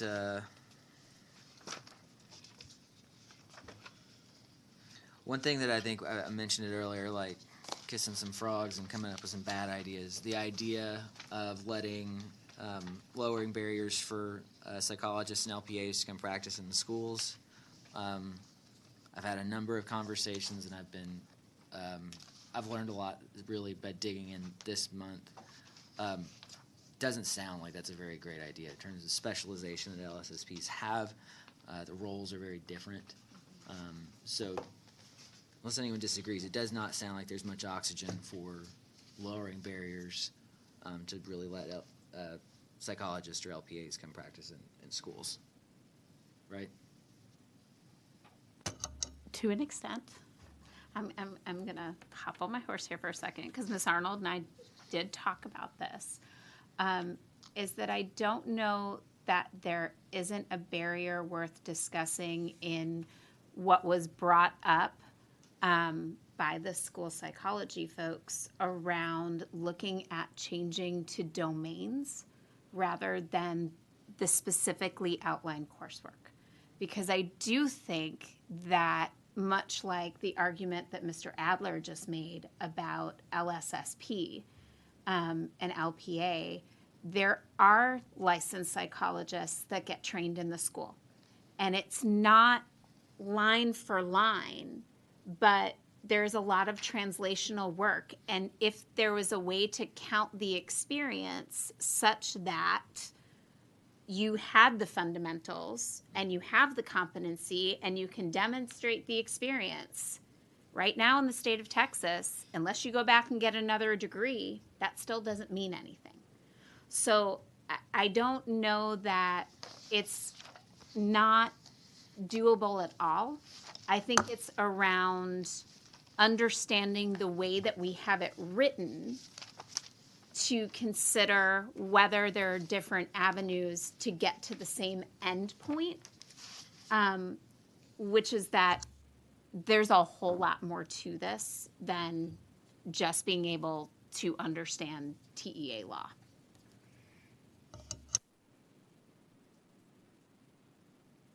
I'm looking for something that was sent in a comment, and I highlighted it, and it pertains to what you just said, so I'm obviously not very organized here right now. One area, I've talked to several people recently, whether they're LPs or LSSPs or both, just clinical psychologists, different people in the field, in both fields.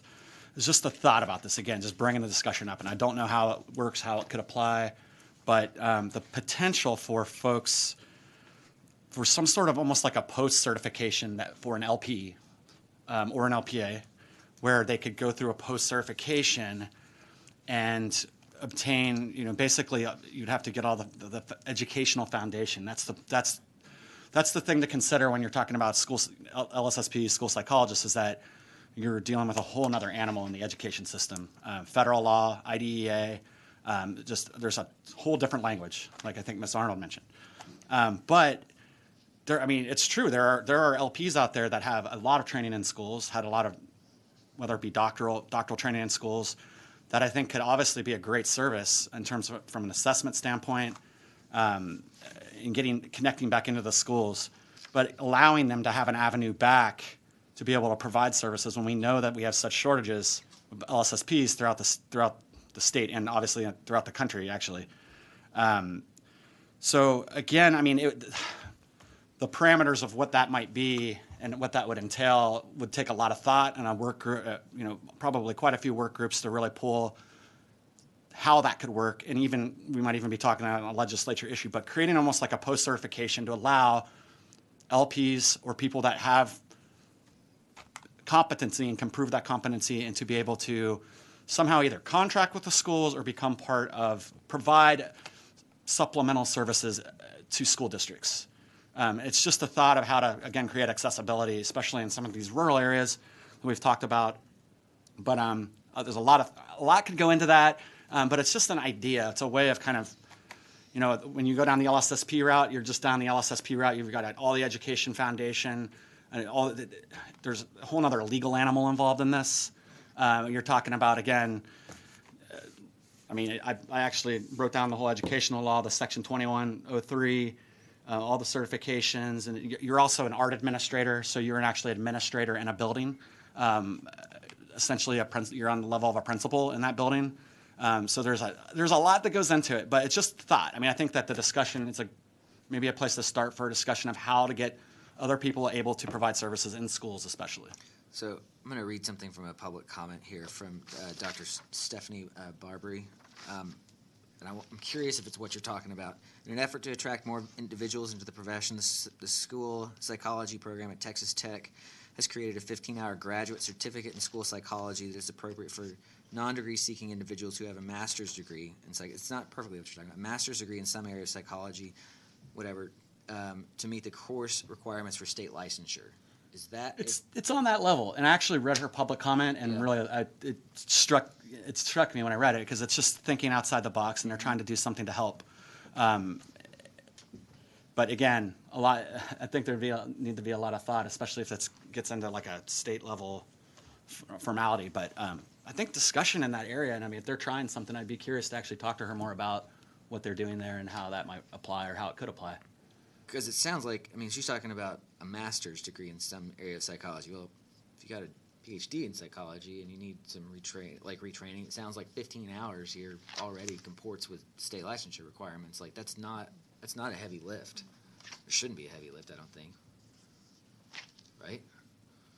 Yeah, I mean, I would think that an LP that has a lot of, I mean, again, different training, whole nother, it's like two different train tracks that that are trying to get to the same place. But yeah, I mean, I think that if they can prove that competency, and I mean, a clinical psychologist that's been trained in, neurochild psychology could be a huge asset to a school district, but right now I may not even be able to provide any services to that school.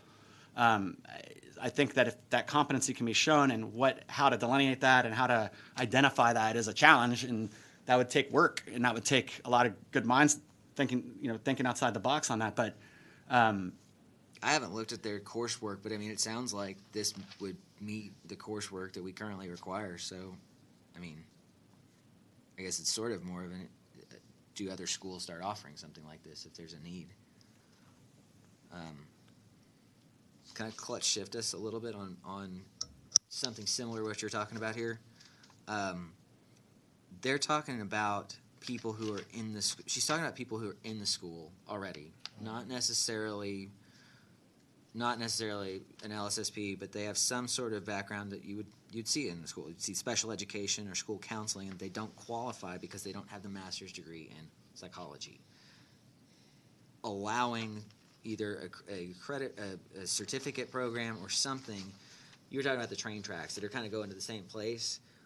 Instead of having to go back the train up all the way to the beginning and start over, build some kind of a switch track in the middle to get them where they need to be. What do y'all think about this idea? About looking at different degrees other than psychology per se?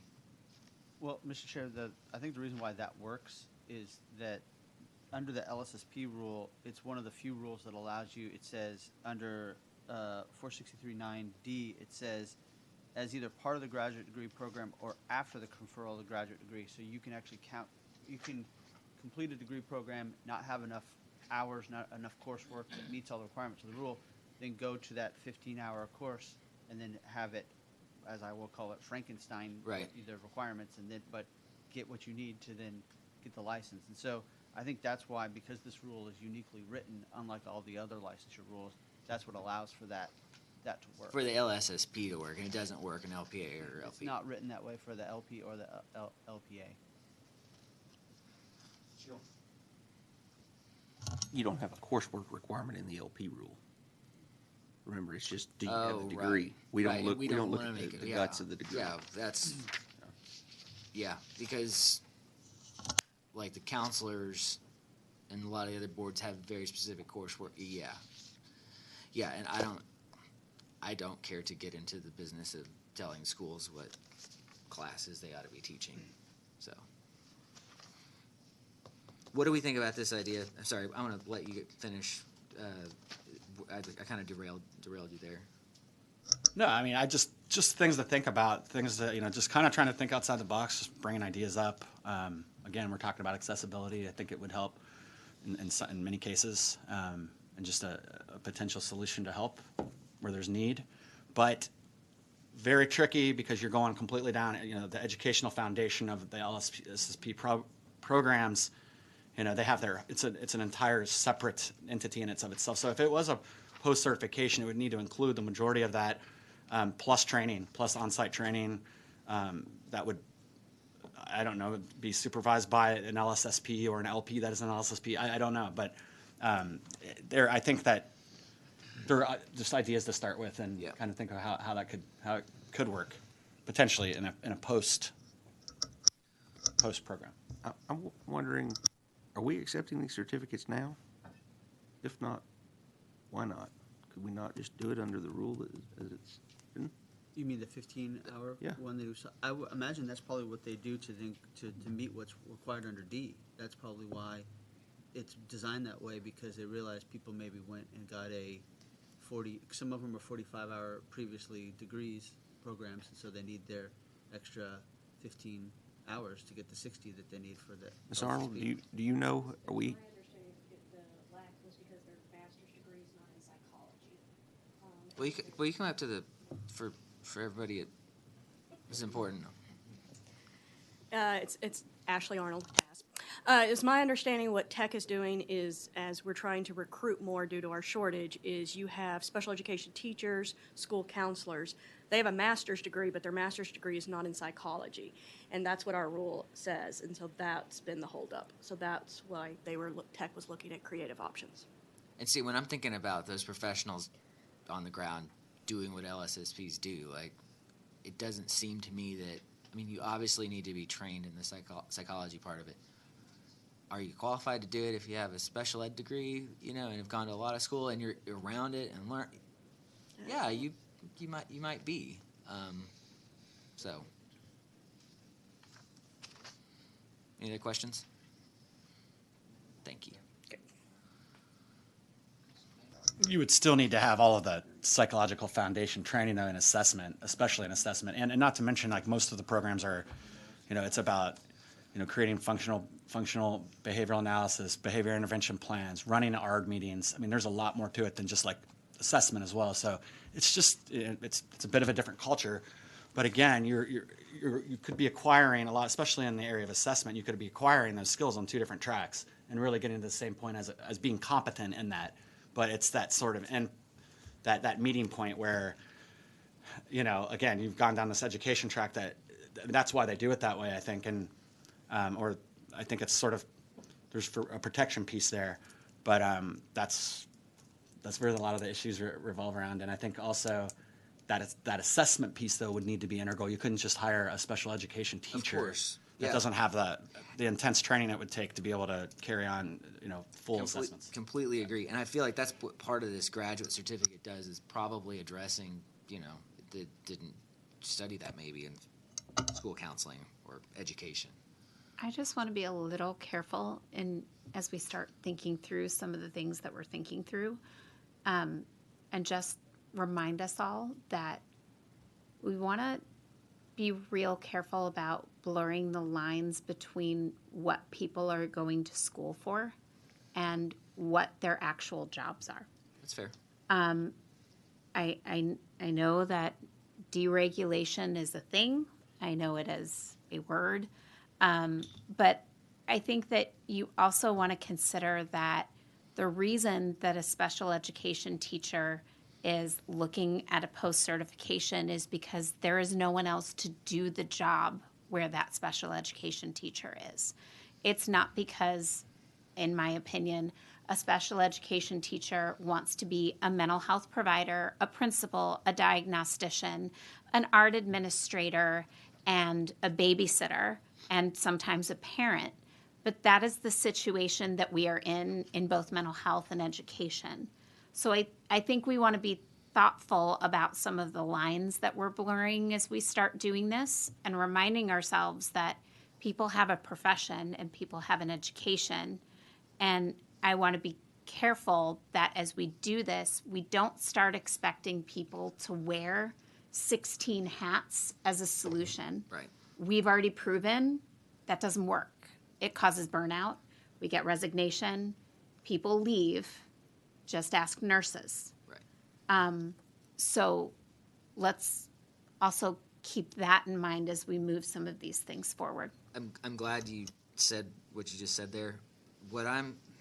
my question is, somebody who has a master's degree in special ed, who's in the school and sees the need for an LSSP, as it stands right now, they got to go back to school and get a whole nother master's degree.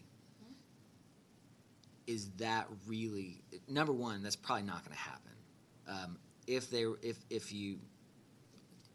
That's a chilling effect. I mean, most people aren't going to go back and get a whole nother master's degree to probably make close to the same money that they're making right now. But they see a need, want to fill the need.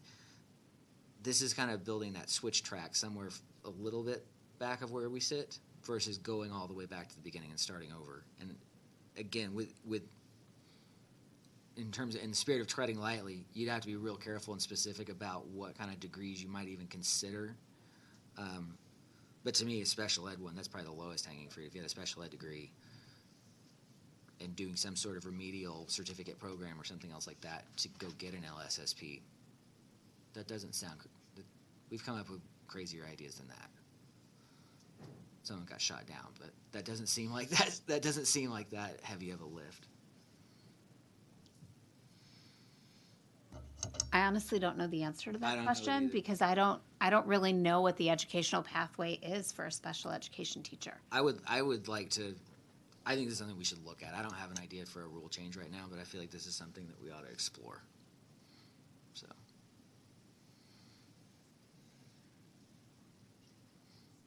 Are there any other schools other than Tech that offer that certificate for that?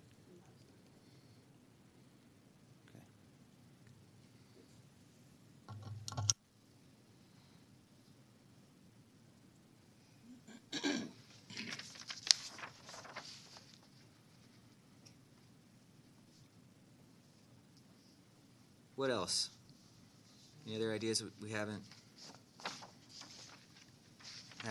discussed?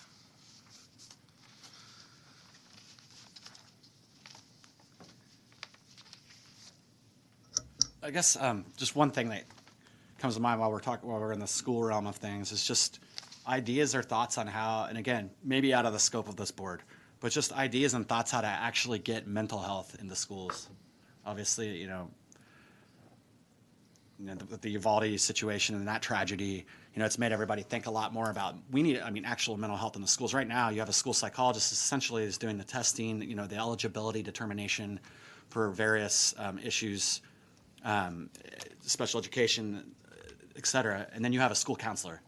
Now, some kids, I know DISD will link up with some psychiatry and psychologists to do counseling, but I don't see a lot of counseling actually addressing mental health in schools. So it's just something to think about of how we can maybe improve that and improve that accessibility. Again, maybe a legislative issue, but just something I thought I would bring up while we're on the topic of schools and increasing mental health in schools, actual mental health, like therapeutic help in addressing these issues.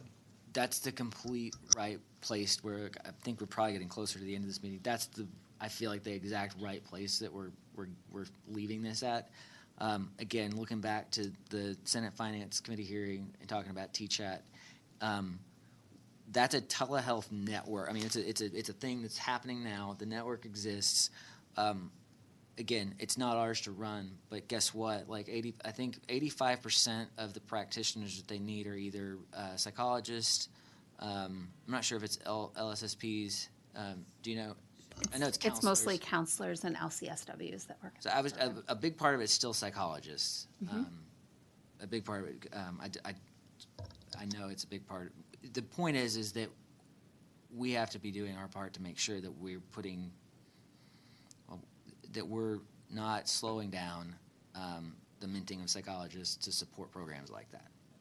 Because it's coming, there's more money being put into that, there's more focus being put on it, more school districts are joining it, and the need. We're just trying to keep up, it feels like, with just normal mental health needs of Texas. There's actually programs that are actually going to put greater stressors and greater demands on our licensees and the need for them. So I would, for all of the board, check that out. I would actually tell you to go look at that hearing and see what was said and the intensity and seriousness that the legislature is putting on it. I think we would be well advised to pay attention. So. I think, too, one of the things that we've talked about schools because these licensures exist that are around testing in schools. And so that has been a lot of our focus today. But I do think that we haven't spent a lot of time talking about the fact that there are people in our state over the age of 18 that require mental health services. We have a very large geriatric population that is underserved. We have a good number of adults with mental health needs that do not have mental health coverage or access to mental health.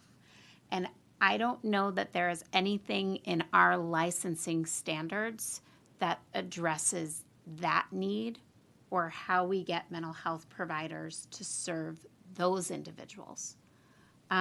So I don't know what other steps we need to take in terms of partnership or creative thinking about how we help develop what else we put out there as a community. I don't have any good answers. I work with kids. But I do think that we're on the right track. But we still, I mean, I have nowhere to send the parents of my kids.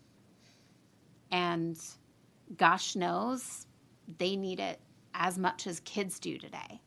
But there is nowhere to send parents right now. So I think that is a big sort of gap in some of our discussions, is that schools are an excellent pathway for mental health services, but we have a whole other generation or two or three that doesn't have a direct pathway for services. Again, not necessarily our bucket to solve, but just food for thought. Yep. Dr. Becker, I think you bring up a really important point, and really addressing the mental health needs of the parents will impact the students as well. They're a package. I think that, we're bringing up, the schools and looking at the schools with, obviously good reason.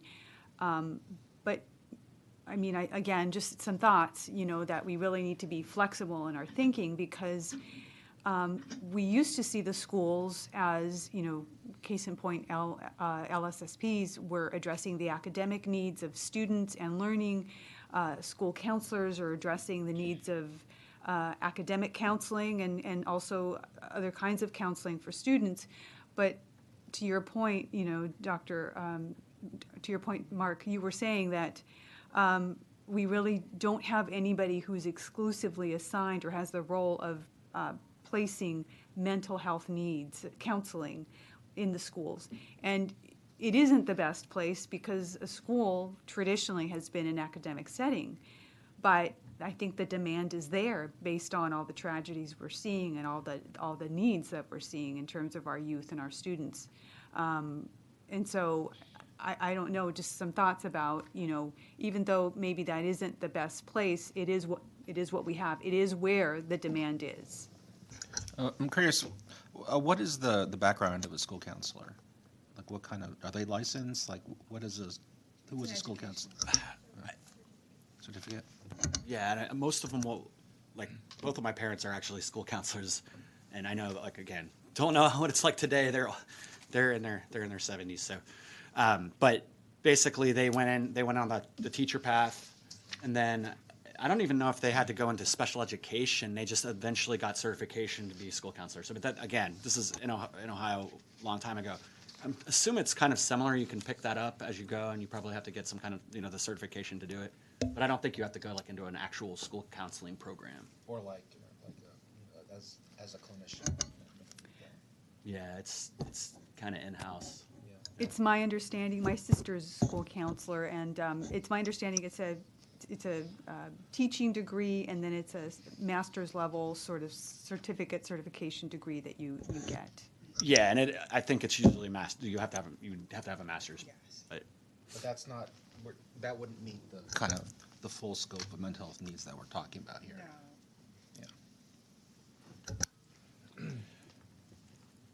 So, to Dr. Becker's point, one thing that I was looking at on here a few minutes ago from the Health and Human Services website for Texas, pulling the data for county by county ratio of psychologists to people. There are, out of almost 300 counties in Texas, or 254 counties in Texas, there are 144 counties that are listed as of September 2020 as not having a psychologist living in the county, which accounts for just under 1.7 million people. Now, some of those counties might be outside of larger counties that do have access to services, but it's a stark number when half the counties in Texas basically don't have. I looked at that also and added in none or one, and I think it goes up to like 170 some odd counties that have one or none. Well, and this would take far more time than what I was doing here, but whenever you figure something like Nacogdoches, where most of the psychologists are at the universities, I'm thinking like Walker County too. You've got the prisons and you've got the university, most of which are not going to necessarily be available to the general population of outlying counties. So it's, I think that's the $1 million or the 1.7 million person question. Well, let's not forget that we're not necessarily talking about only psychologists to achieve the overall message. I mean, you could also, LPCs should be factored into that number. Clinical social workers should be factored into that number. I think that it's not just the number of psychologists, it's really the number of mental health clinicians. And I think that really is the more valid number if it's available. You're not wrong, but being the psychology board, this is the part we own. Yeah. I hope that others will take a look at what they can do in their roles, but yeah. And y'all are unique in the school psychology area. I mean, this is a unique animal, that LSSP, and what they can do. That none of the other boards really have anything like that. I was going to say, too, to Dr. Lambden and Dr. Becker's point, just regarding services to other populations. I mean, we have to figure a way to partner with some of these local hospital areas, local hospitals in some of these counties, and again, creating that incentive to have providers in those particular areas and to draw them in, but to also have these partnerships. I think that's going to be one of the ways. Again, I don't know how the whole grant writing system works with and all of that, but as far as partnerships is a good way to start with community outreach programs, like your MHMRs and things like that are in like some of the bigger urban areas. Just ways to partner, ways to create incentive. So I think that's a huge piece of it, though. That's a huge piece of the population. When we just talk about child age, we've got to talk about the the GERE population, just regular adult population. It's going on all facets in mental health. So totally agree with those points as well. And I think we need to start thinking in that direction as well of what we can do.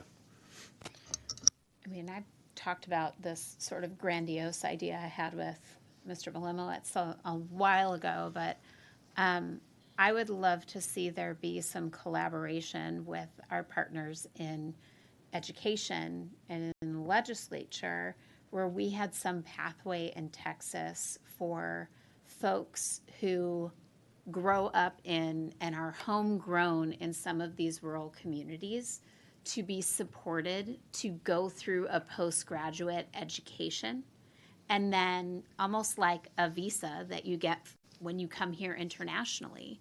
For those years that our state supports you to go through a rural track to get a mental health degree, you then serve that time back in the area that you came from or in a rural community, and sort of that we had a track for doing that.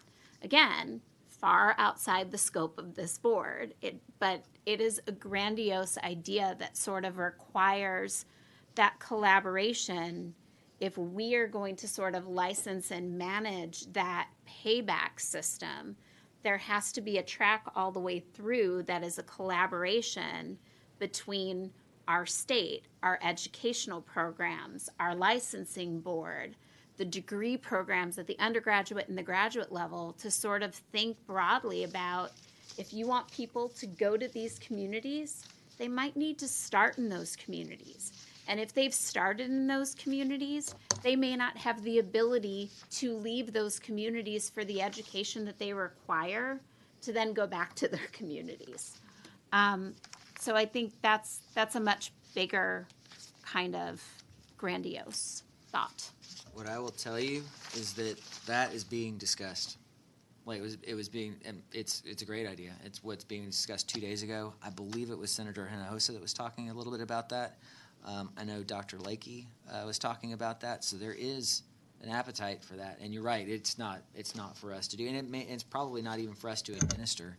The point is that there looks like there's talk of funding for things like that.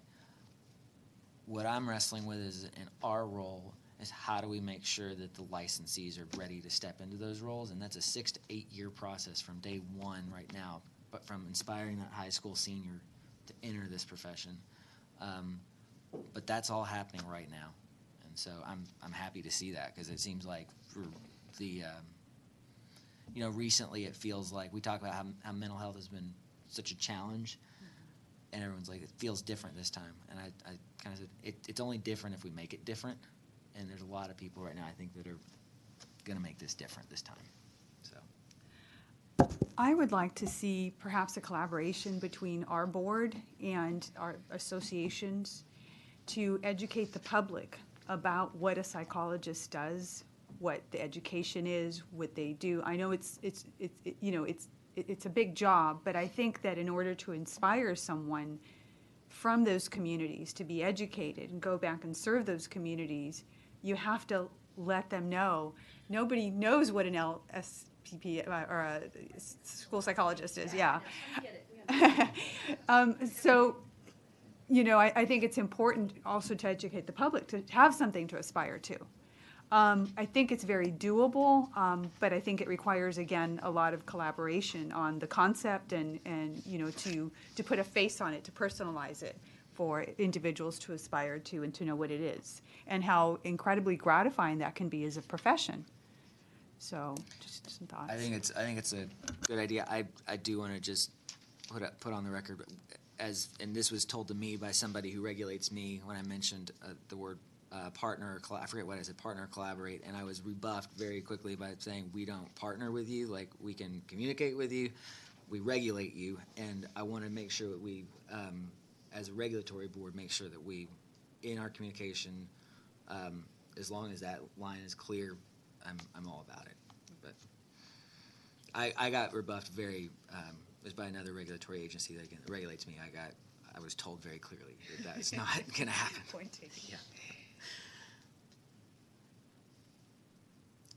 What else? Any closing thoughts? A couple of points. Regarding the LSSP, the LSSPs are responsible for about, depending on the district, the socioeconomic status of that community, et cetera, whether it's in a large city, whether it's in an area where we have a lot of crime, et cetera. The special ed population usually goes anywhere from 9% to 15%. That may be a little high, but I noticed that special ed rates are going up. So if we say that the LSSP is responsible for about 15% of the students, that leaves the 85% without any services. We talked about the rural issue. We have a force of master's level clinicians, LPAs, that live in rural Texas. The problem is these guys can't find work. We're screened out. If Andoni, and the reason why he was an LSSP is because he couldn't find any work as an LPA. Maybe I wasn't qualified. All right, that's why I went to be an LSSP. And so then we have these people out there that can't find work. If I apply for a job, any job, there's a little fine print in there that says LPC or LMSW preferred. Why? Because that hiring agency is allowed to counter-bill Medicaid and insurances and all that stuff. Our whole platform with TAPA, when we were advocating for independent practice, was we're squeezing out this clinical area, and you're just going to lose these people. They'll go and be Luby's managers. They're not going to have LPC preferred if you go apply for a Luby's manager.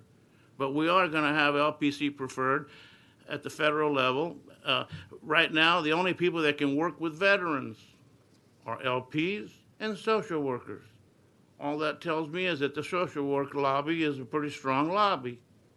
I can see the LPs in there, but I don't see why they put an LP and equate them with a social worker, but they do. And so we have, and I think that Betty Dawson can give a lot more specific information. I want to say we've got 1,200 LPAs out there. What are they doing? Well, I know what one is doing. He's on a board. You know what two are doing? We got two, sorry. Am I cynical? Damn right I'm cynical. It's affected my career. It's affected the amount of money I made. It hasn't affected my respect, or I wouldn't be on this board, I don't think. But the issue is we got to do something, and I think we're trying to reinvent the wheel. We got a bunch of professionals out there. All we got to do is find a way of logically getting them back into workforce. My button's off.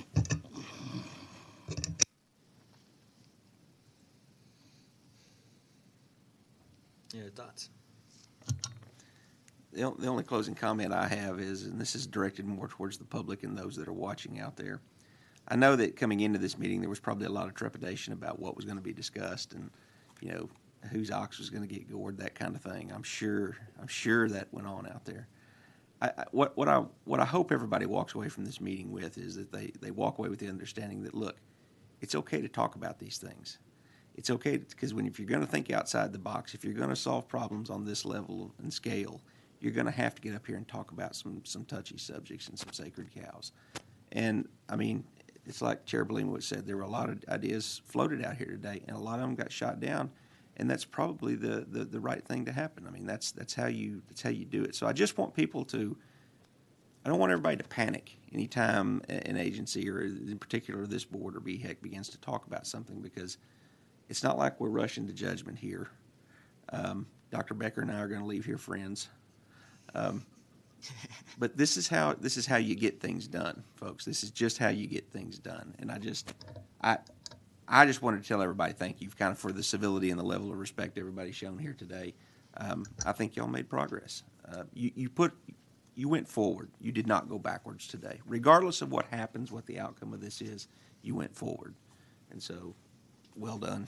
I just want to add also, when John called this meeting, you know, I think that it was right to call it. You know, he had some ideas, you know, but I think the point is that, like, we're all here and we had a meaningful, pleasant discussion that was of